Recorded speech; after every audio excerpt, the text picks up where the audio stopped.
ആഖിലാ.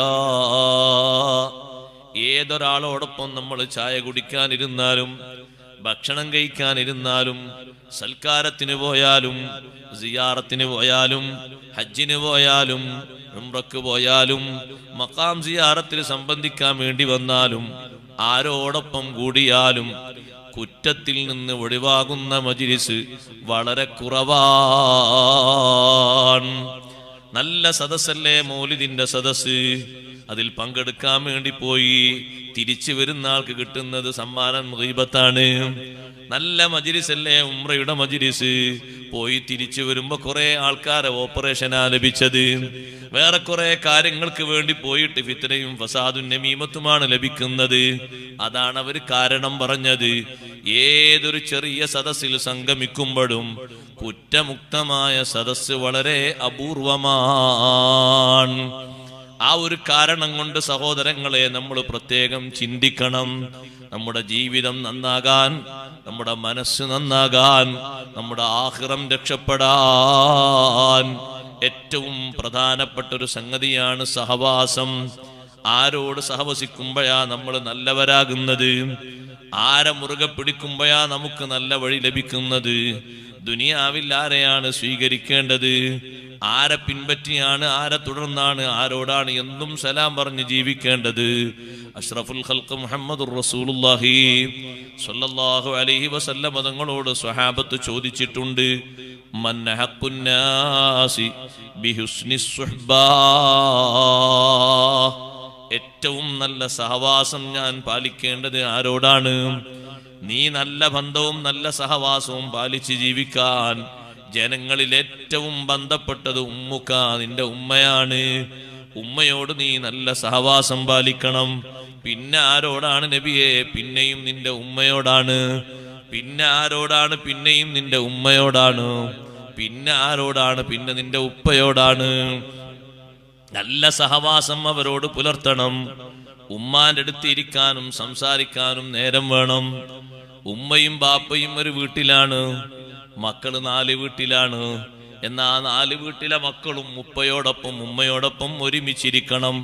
എല്ലാ ദിവസവും വേണോ? എല്ലാ ദിവസവും വേണം. എല്ലായ്പ്പോഴും അവരെ കാണണോ? എല്ലാ ദിവസവും കാണണം.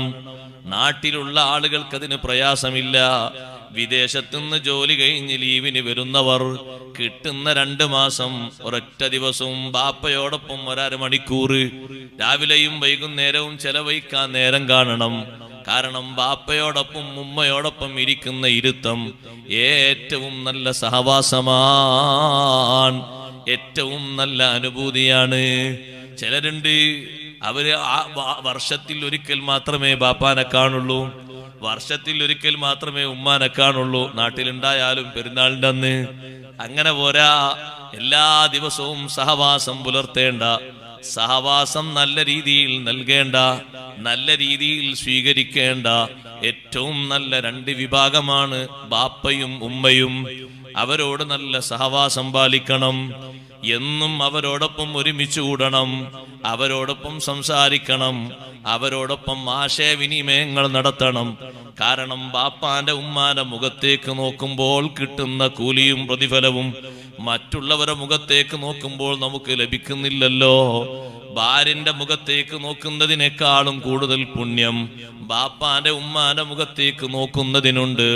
അവരെ മുഖത്തേക്ക് നോക്കുന്നതിന് ഹജ്ജിന്റെ പ്രതിഫലമാണെന്ന് അഷ്റഫുൽ ഖൽഖ് റസൂലുള്ളാഹി സ്വല്ലല്ലാഹു അലൈഹി വസല്ലം തങ്ങൾ പറഞ്ഞപ്പോ കൂട്ടത്തിലൊരു സഹാബി ചോദിച്ചില്ലേ, അല്ലാഹുവിന്റെ റസൂലേ, ഞാനൊരു ദിവസം 100 തവണ എന്റെ ഉമ്മാന്റെ മുഖത്തേക്ക് നോക്കിയാലോ? നിങ്ങൾക്ക് 100 ഹജ്ജിന്റെ പ്രതിഫലമാണ്. ഇനി ചില ആൾക്കാർക്ക് പേടിയാണ്. ബാപ്പാന്റെ ടിഷ്യൂ ബാപ്പാന്റെ ഉമ്മാന്റെ അടുത്തേക്ക് പോകാൻ ചില ആളുകൾക്ക് പേടിയാണ്. എന്താ പേടിയെന്നറിയോ? അവിടെ പോകുമ്പോൾ ചിലപ്പോൾ ബാപ്പയും ഉമ്മയും ഓരോ മുറാദ് പറയും. ആ മുറാദ് ഹാസിലാക്കാൻ എന്തെങ്കിലും കാശ് കൊടുക്കേണ്ടി വരും. അപ്പൊ ചിലർക്ക് പോകാൻ പേടിയാണ്. എപ്പോ പോയാലും ചിലപ്പോൾ ഉമ്മാക്ക് എന്തെങ്കിലുമൊക്കെ പറയണ്ടാകണല്ലോ, അത് കേൾക്കണല്ലോ. അതാ നല്ല സഹവാസം എന്ന് പറഞ്ഞത്.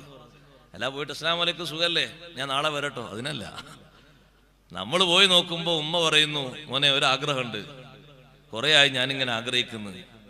ഇപ്പൊ ഒരു പക്ഷെ അങ്ങാടിയിലൊക്കെ പോയാൽ നല്ലോണം കിട്ടാൻ സാധ്യത ഉണ്ട്. എല്ലാ സമയത്തും കിട്ടൂല.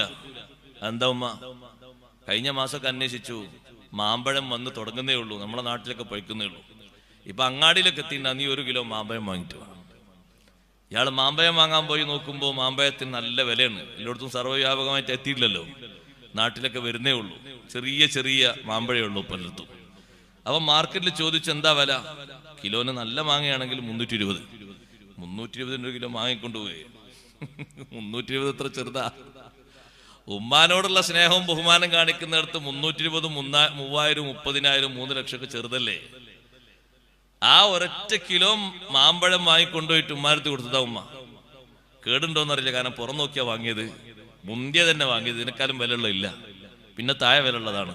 സന്തോഷായിട്ട് ഉമ്മാന്റെ കൂടെ ഇരുന്നിട്ട് അതൊക്കെ ചെത്തി കൊടുത്ത് റെഡിയാക്കിയിട്ട് ഉമ്മ അതിങ്ങനെ ബിസ്മിൻ ചൊല്ലി ഭക്ഷിക്കുമ്പോ മോനെ നല്ല റാഹത്ത്, നല്ല മധുരമുണ്ട്. ഏതായാലും ഒന്നുകൂടി ചെത്തി 2 ഉമ്മാക്ക് ചെത്തി കൊടുത്ത് ഉമ്മ അതിങ്ങനെ ഭക്ഷിച്ച് നമ്മളോട് കൂടെ ചെലവഴിക്കുന്ന ആ സമയല്ലേ, അത് ജീവിതത്തിലെ ഏറ്റവും നല്ല നേരമാണ്, അമൂല്യമായ നേരമാണത്. അവരോടൊന്ന് സഹവാസം പുലർത്തിയിട്ട് സംസാരങ്ങൾ കേട്ട് സമാശ്വസത്തിന്റെ വാചകങ്ങൾ പറഞ്ഞ് ആ വാചകങ്ങൾ അവരെ മനസ്സിൽ സന്തോഷത്തിന്റെ ഒരുപാട് അവസരങ്ങൾ സൃഷ്ടിച്ചെടുത്താൽ നമ്മുടെ ജീവിതത്തിൽ അല്ലാഹു തആല നൽകുന്ന സന്തോഷത്തിന്, നമ്മുടെ മനസ്സിന്റെ പുരോഗതിക്ക്, സന്തോഷത്തിന് മറ്റു വഴികളെക്കാൾ കൂടുതൽ നല്ലത് അതാണ്. അതുകൊണ്ടാണ് നല്ല സഹവാസം പാലിക്കുക. അഷ്റഫുൽ ഖൽഖ് റസൂലുള്ളാഹി സ്വല്ലല്ലാഹു അലൈഹി വസല്ലം തങ്ങളോടൊപ്പം തങ്ങളെ കൂടെ ഒന്ന് ഫർള് കിഫയായ ഹജ്ജിന് പോകണമെന്ന് ആഗ്രഹിച്ച് വാഹനം റെഡിയാക്കി എല്ലാ സാമഗ്രികളും ഒരുക്കി, ഇനി കിട്ടിയില്ലെങ്കിലോ എന്ന് കരുതി എല്ലാം റെഡിയാക്കി നിൽക്കുമ്പോ ഉമ്മ പറഞ്ഞു, മോനെ ഉമ്മാൻ ഒറ്റക്കിട്ട് പോവുക, ഉമ്മാക്ക് പുരയിൽ ആരുമില്ല. അല്ല ഉമ്മ, എൻ്റെ ഒരു ആഗ്രഹമാണ്, എന്റെ കുറെ കാലത്തുള്ള ആഗ്രഹമാണ്, ഇനി നടക്കൂലെങ്കിലോ? അല്ല എനിക്കിവിടെ ആരുമില്ല, നിങ്ങൾ പോയിട്ട് ഷഹീദാവിന് എനിക്കാരുള്ളത്. ഷഹീദാകുന്നതിന് ഉമ്മാക്കെതിരൊന്നുമില്ല, പക്ഷെ ഉമ്മ ഈ മകന്റെ സഹവാസം ആഗ്രഹിക്കുന്നു. മകൻ ഇവിടെ നിൽക്കണം. അപ്പുറത്തുള്ളത് ഫർള് കിഫയാണ്, അതും ആരോടൊപ്പമാണ് നിർവഹിക്കാൻ പോകുന്നത്? അഷ്റഫുൽ ഖൽഖ് റസൂലുള്ളാഹി സ്വല്ലല്ലാഹു അലൈഹി വസല്ലം തങ്ങളോടൊപ്പം. ഉമ്മ എത്ര പറഞ്ഞിട്ടും മകന്റെ ആവേശത്തിനൊരു കുറവുമില്ല, പോകണം പോകണം പോകണം എന്ന് തന്നെ. അവസാനം ഉമ്മ പറഞ്ഞു, മോനെ, നിന്നെ വളർത്തിയത്, നിനക്ക് മുലയൂട്ടിയത്, ശിക്ഷണം നൽകിയത്, എന്റെ ശരീരം മുഴുവനും നിനക്ക് വിരിപ്പായി വിരിച്ചു തന്നത് ഞാനല്ലേ? നീ ഞാൻ പറയുന്നത് തീരെ ഗൗനിക്കുന്നില്ലേ എന്ന് ഗൗരവതരമായ ഭാഷയിൽ ചോദിച്ചപ്പോഴും മുത്തുനബി സല്ലല്ലാഹു അലൈഹി വസല്ലം തങ്ങളോടൊപ്പം എനിക്ക് പോയേ പറ്റൂ എന്ന് വാശി പിടിച്ചിരുന്ന മഹാനായിരുന്നു സയ്യിദുനാ അബൂ ഹുറൈറ റളിയല്ലാഹു തആല അൻഹു.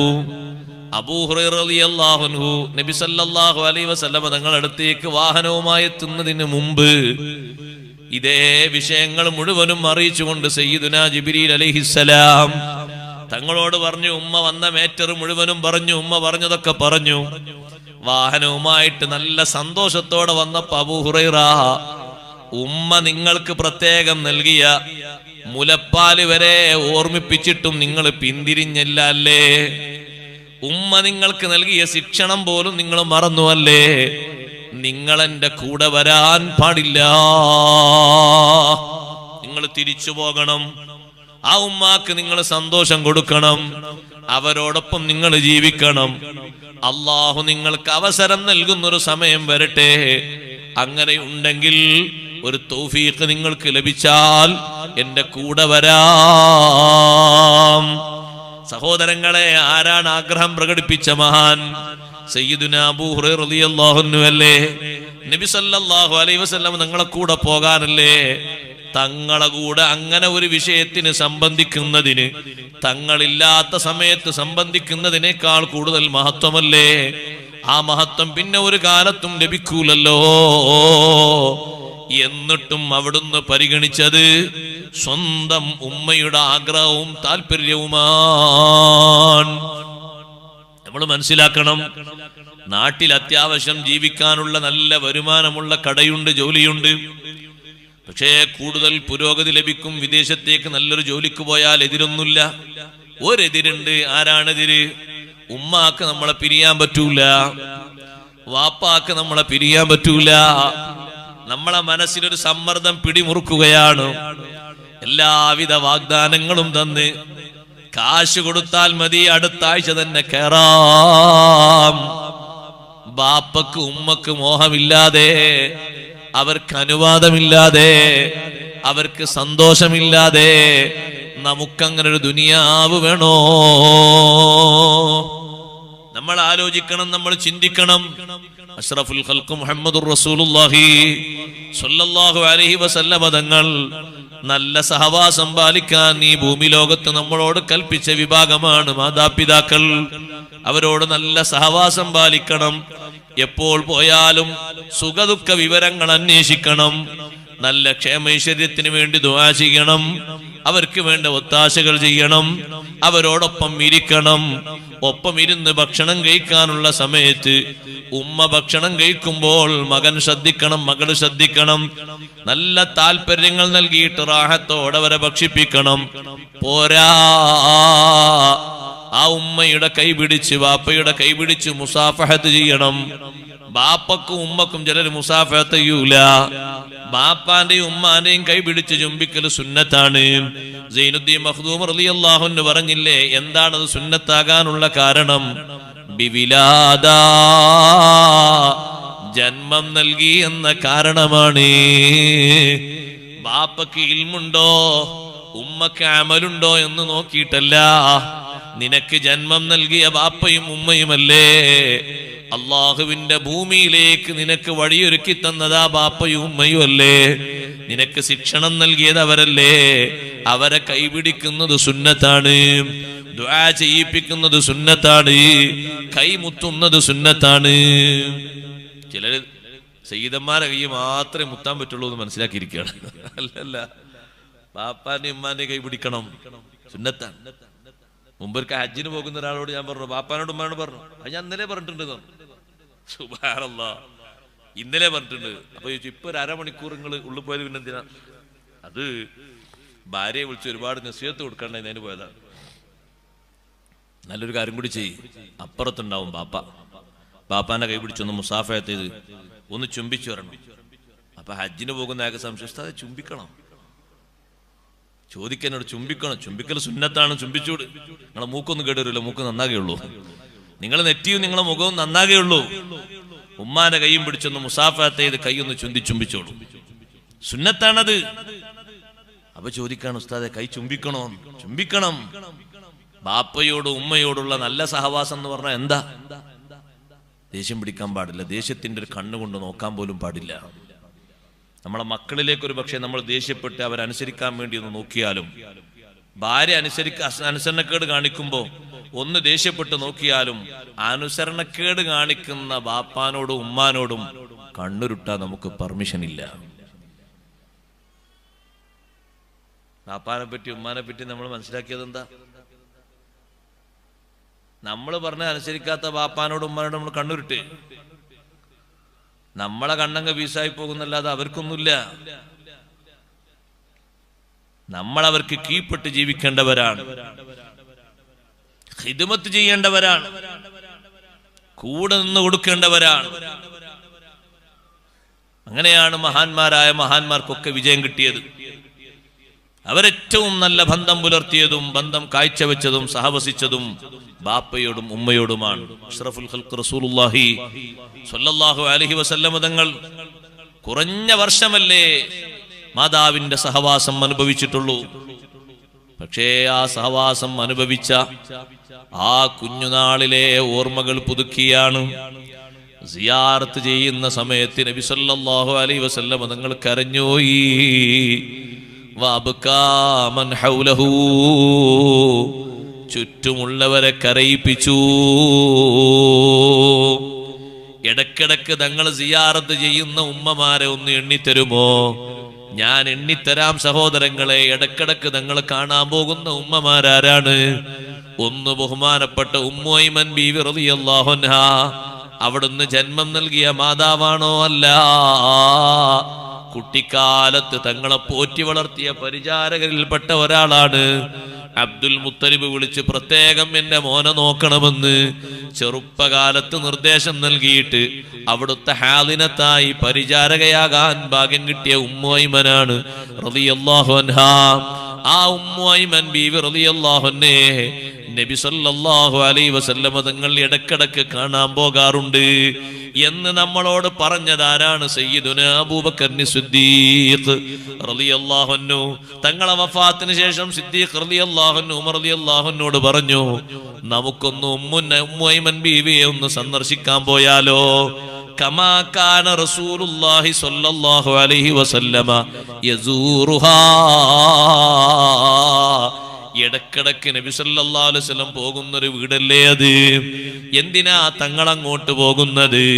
കുട്ടിക്കാലത്ത് പരിചരണം നൽകി പരിരക്ഷണം നൽകിയത് മറക്കാനായോ? 40 ശേഷം മറക്കാനായോ? 50 ശേഷം മറക്കാനായോ? 60 ശേഷം മറക്കാനായോ? ഇല്ലേ ഇല്ല. രണ്ടുപേരും ആ വീട്ടിലേക്ക് പോയി. ഉമ്മു ഐമൻ ബീവി റളിയല്ലാഹു അൻഹ വിരിയുടെ അപ്പുറത്താണ്. ഉമ്മു ഐമൻ ബീവിയോട് സമ്മതം ചോദിച്ചു വീട്ടിലേക്ക് കയറട്ടെ. ഉമ്മു ഐമൻ ബീവി റളിയല്ലാഹു അൻഹ സമ്മതം നൽകി. വീട്ടിൽ ഈ രണ്ട് മഹാന്മാരും എത്തിയ ഉടനെ ഉമ്മു ഐമൻ ബീവി റളിയല്ലാഹു അൻഹ കരയാൻ തുടങ്ങി. സിദ്ദീഖ് റളിയല്ലാഹു അൻഹു ചോദിച്ചു, അല്ല ഉമ്മു ഐമൻ ബീവി, നിങ്ങൾ എന്തിനാണ് കരയുന്നത്? അഷ്റഫുൽ ഖൽഖ് സല്ലല്ലാഹു അലൈഹി വസല്ലം വഫാത്തായതിനാണോ കരയുന്നത്? മുത്തുനബി തങ്ങൾക്ക് അല്ലാഹുവിന്റെ അടുക്കൽ അല്ലാഹ് ഖൈറല്ലേ കണക്കാക്കിയത്, ഷർറൊന്നും കണക്കാക്കൂലല്ലോ. തങ്ങളുടെ ജീവിതത്തിലും ഖൈറാണ്, വഫാത്തിന് ശേഷവും തങ്ങൾക്ക് ലഭിക്കുന്നത് ഖൈറാണ്. പിന്നെ നിങ്ങൾ എന്തിനാണ് കരയുന്നത്? ഉമ്മു ഐമൻ ബീവി റളിയല്ലാഹു അൻഹ പറയുന്നു, തങ്ങൾ വഫാത്തായതിന്റെ പേരിലല്ല ഞാൻ കരയുന്നത്. ഞാൻ ചിന്തിച്ചുപോയി, ഇനി നമ്മൾക്കിടയിൽ എന്ത് പ്രശ്നമുണ്ടായാലും എന്ത് സങ്കീർണതകൾ വന്നാലും വഹ്യ് ഇറങ്ങൂലല്ലോ. തങ്ങളുണ്ടാകുമ്പോ എന്തൊരു എളുപ്പമാണ്. മക്കയിലല്ല, മദീനയിലല്ല, കൂഫയിലല്ല, ബസ്രയിലല്ല, ഇറാഖിലല്ല, എന്ത് പ്രശ്നങ്ങളുണ്ടായാലും അല്ലാഹു തങ്ങൾ മുഖേന പ്രതിവിധി തന്നില്ലേ, വഹ്യ് തന്നില്ലേ, നിർദ്ദേശങ്ങൾ തന്നില്ലേ, നമുക്ക് എളുപ്പം വന്നില്ലേ. എത്ര പ്രശ്നങ്ങൾക്കാണ് വഹ്യിലൂടെ നിർദ്ദേശം കിട്ടിയത്. ലോകത്തിന്റെ വിവിധ ഭാഗങ്ങളിലുള്ള പ്രശ്നങ്ങൾക്ക് നിർദ്ദേശം വന്നത് വഹ്യ് മാർഗത്തിലൂടെയല്ലേ. അത് നിർത്തപ്പെട്ടു പോയല്ലോ. അപ്പോഴാണ് സിദ്ദീഖ് റളിയല്ലാഹു അൻഹു ഗൗരവം ചിന്തിക്കുന്നത്, ഉമർ റളിയല്ലാഹു അൻഹും ഗൗരവം ചിന്തിക്കുന്നത്. രണ്ടുപേരും കരയാൻ തുടങ്ങി. ഞാൻ പറഞ്ഞു വന്നത്, തങ്ങളിടക്കിടെ സന്ദർശിക്കുന്നൊരു വീടാണ് ഉമ്മു ഐമൻ റളിയല്ലാഹു അൻഹയുടെ വീട്. മറ്റൊരു വീടാണ് ഹലീമത്തു സഅദിയ്യ റളിയല്ലാഹു അൻഹയുടെ വീട്. മറ്റൊരു വീടാണ് ഫാത്തിമ ബിൻത് അസദ് റളിയല്ലാഹു അൻഹയുടെ വീട്. മദീനയിൽ എത്തിയിട്ടും ഫാത്തിമ ബിൻത് അസദ് റളിയല്ലാഹു അൻഹയോടുള്ള ബന്ധം ഒരിക്കൽ പോലും തങ്ങൾ കുറച്ചിട്ടില്ല. കാരണം 8ാമത്തെ വയസ്സു മുതൽ 25ാമത്തെ വയസ്സ് വരെ, അതിനുശേഷവും ഫാത്തിമ ബിൻത് അസദ് റളിയല്ലാഹു അൻഹ സ്വന്തം മക്കളെക്കാൾ കൂടുതൽ പരിഗണന നൽകിയിട്ട് ഏറ്റവും നല്ല ബന്ധം കാത്തു സൂക്ഷിച്ചത് സയ്യിദുനാ മുഹമ്മദുർ റസൂലുള്ളാഹി സ്വല്ലല്ലാഹു അലൈഹി വസല്ലം തങ്ങളോടാണ്. തങ്ങൾക്കുള്ള പാത്രത്തിൽ അലി റളിയല്ലാഹു അൻഹു ഭക്ഷണം വിളമ്പൂല, ജാഫർ ബിൻ അബി ത്വാലിബ് റളിയല്ലാഹു അൻഹു ഭക്ഷണം കൊടുക്കൂല, മറ്റു സഹോദരിമാർക്കൊന്നും ഭക്ഷണം കൊടുക്കൂല. വലിയ ബഹുമാനമല്ലേ നൽകിയത്. ഭക്ഷണത്തിന് അവരൊക്കെ നേരത്തെ എത്തുന്ന സമയത്ത് ഫാത്തിമ ബിൻത് അസദ് റളിയല്ലാഹു അൻഹ പറയുന്നു, ഒരൽപ്പം നിങ്ങൾ കാത്തു നിൽക്കണം, അൽ അമീൻ വരട്ടെ. നബി സല്ലല്ലാഹു അലൈഹി വസല്ലം തങ്ങൾ എത്രമാത്രം വലിയ സ്നേഹബന്ധമാണ് ഫാത്തിമ ബിൻത് അസദ് റളിയല്ലാഹു അൻഹയോട് കാണിച്ചത്. ദീർഘകാലത്തെ സംരക്ഷണം ഏറ്റെടുത്ത് ഏറ്റവും നല്ല സന്തോഷത്തോടുകൂടെ തങ്ങളോടുള്ള ആത്മബന്ധം നിലനിർത്തിയ ഉമ്മ ഫാത്തിമ ബിൻത് അസദ് റളിയല്ലാഹു അൻഹ വഫാത്തായപ്പോ നമ്മളെ ഉമ്മമാര് ഉപ്പമാര് പലരും വഫാത്തായി പോയില്ലേ, അള്ളാഹുർക്ക് ദർജേറ്റി കൊടുക്കട്ടെ. സ്വർഗീയമായ സുഖങ്ങളിലൂടെ അള്ളാഹു തആല സന്തോഷം കൊടുക്കട്ടെ. ഇൽമിന്റെ മജ്ലിസിന്റെ ബർക്കത്ത് അള്ളാഹു അവരിലേക്ക് എത്തിച്ചു കൊടുക്കുമാറാകട്ടെ. സഹോദരങ്ങളെ, ഫാത്തിമ ബിൻത് അസദ് റളിയല്ലാഹു അൻഹ വഫാത്തായി എന്ന് പറഞ്ഞപ്പോ അഷ്റഫുൽ ഖൽഖ് റസൂലുള്ളാഹി സ്വല്ലല്ലാഹു അലൈഹി വസല്ലം തങ്ങളുടെ ബേജാറ് സ്വഹാബത്ത് പറയുന്നു, ചെറിയ ബേജാറല്ല. തങ്ങൾ വേഗം പോകുന്നു. ജനാസ കുളിപ്പിക്കുന്ന സഹോദരിമാരോട് ഉമ്മമാരോട് പറയുന്നു, കുളിപ്പിക്കൽ കർമ്മം കഴിഞ്ഞാൽ ഉടനെ എന്നെ അറിയിക്കണം. അപ്പൊ തങ്ങൾ അത്രയും തന്നെ പരിഗണിക്കണം. മദീനയിൽ എത്ര സ്വഹാബി വനിതകൾ വഫാത്തായിട്ടുണ്ട്, ഒരാൾക്കില്ലാത്ത പരിഗണന, ഒരൊറ്റ കുട്ടിക്കും കൊടുക്കാത്ത പരിഗണന, ഖദീജ ബീവി റളിയല്ലാഹു അൻഹയ്ക്ക് വരെ കൊടുക്കാത്ത പരിഗണന. തങ്ങളെ ഹയാത്ത് കാലത്ത് 2 ഭാര്യമാര് വഫാത്തായിട്ടില്ലേ? ഒന്ന് ഖദീജ റളിയല്ലാഹു അൻഹ, മറ്റൊന്ന് സൈനബ് ബിൻത് ഖുസൈമ റളിയല്ലാഹു അൻഹ. ഭാര്യമാരുടെ കൂട്ടത്തിൽ 2 സൈനബ് ഉണ്ട്, സൈനബ് ബിൻത് ജഹ്ഷും സൈനബ് ബിൻത് ഖുസൈമയും. സൈനബ് ബിൻത് ഖുസൈമ റളിയല്ലാഹു അൻഹ ഹയാത്ത് കാലത്ത് തന്നെ വഫാത്തായി പോയ മഹദിയാണ്. ഈ ഭാര്യമാർക്ക് പോലും തങ്ങൾ നൽകാത്ത വലിയ സ്ഥാനവും ബഹുമാനവും തങ്ങൾ കൊടുക്കുന്നു ഉമ്മയുടെ സ്ഥാനത്ത് നിന്ന ബഹുമാനപ്പെട്ട ഫാത്തിമ ബിൻത് അസദ് റളിയല്ലാഹു അൻഹ. കുളിപ്പിക്കൽ കർമ്മം കഴിഞ്ഞാൽ അറിയിക്കണം. ഇങ്ങനെ ഒരു ഭാഷ ഖദീജ ബീവി റളിയല്ലാഹു അൻഹയുടെ ജനാസയിൽ കാണാൻ പറ്റുമോ നമുക്ക്? സൈനബ് ബിൻത് ഖുസൈമ റളിയല്ലാഹു അൻഹയുടെ ജനാസയിൽ കാണാൻ പറ്റുമോ? തങ്ങൾക്ക് വേണ്ടി സ്വന്തം ശരീരം സമർപ്പിച്ച ഒരുപാട് സ്വഹാബി വനിതകളുണ്ട്. അവരെ മുന്നിലുള്ള ഏക ലക്ഷ്യം സയ്യിദുനാ റസൂലുള്ളാഹി സ്വല്ലല്ലാഹു അലൈഹി വസല്ലം തങ്ങൾ മാത്രമായിരുന്നു. തങ്ങൾക്ക് വേണ്ടി പരിരക്ഷ നൽകിയ ഉഹുദിന്റെ രണഭൂമിയിലെ എത്രയെത്ര മഹദിമാരുണ്ട്. അവർക്കാർക്കും കിട്ടാത്ത വലിയൊരു ബഹുമാനം ഫാത്തിമ ബിൻത് അസദ് റളിയല്ലാഹു അൻഹയ്ക്ക് നൽകുന്നു. എന്തേ കാരണം? ഉമ്മാന്റെ സ്ഥാനത്ത് നിന്ന് സംരക്ഷണം നൽകി.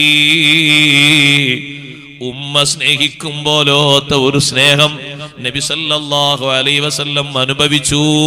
ഫാത്തിമ ബിൻത് അസദ് റളിയല്ലാഹു അൻഹയിൽ നിന്ന് പലർക്കും പോറ്റി വളർത്തിയത് ഉമ്മയല്ല മൂത്തമ്മയാണ് എന്ന് പറയാറുണ്ട്. മൂത്തമ്മ എന്ന് പറയാറുണ്ട്. ചിലര് പറയും എന്നെ പോറ്റി വളർത്തിയത് ഉപ്പാന്റെ സഹോദരിയാണ്, അമ്മായി എന്ന് പറയാറുണ്ട്.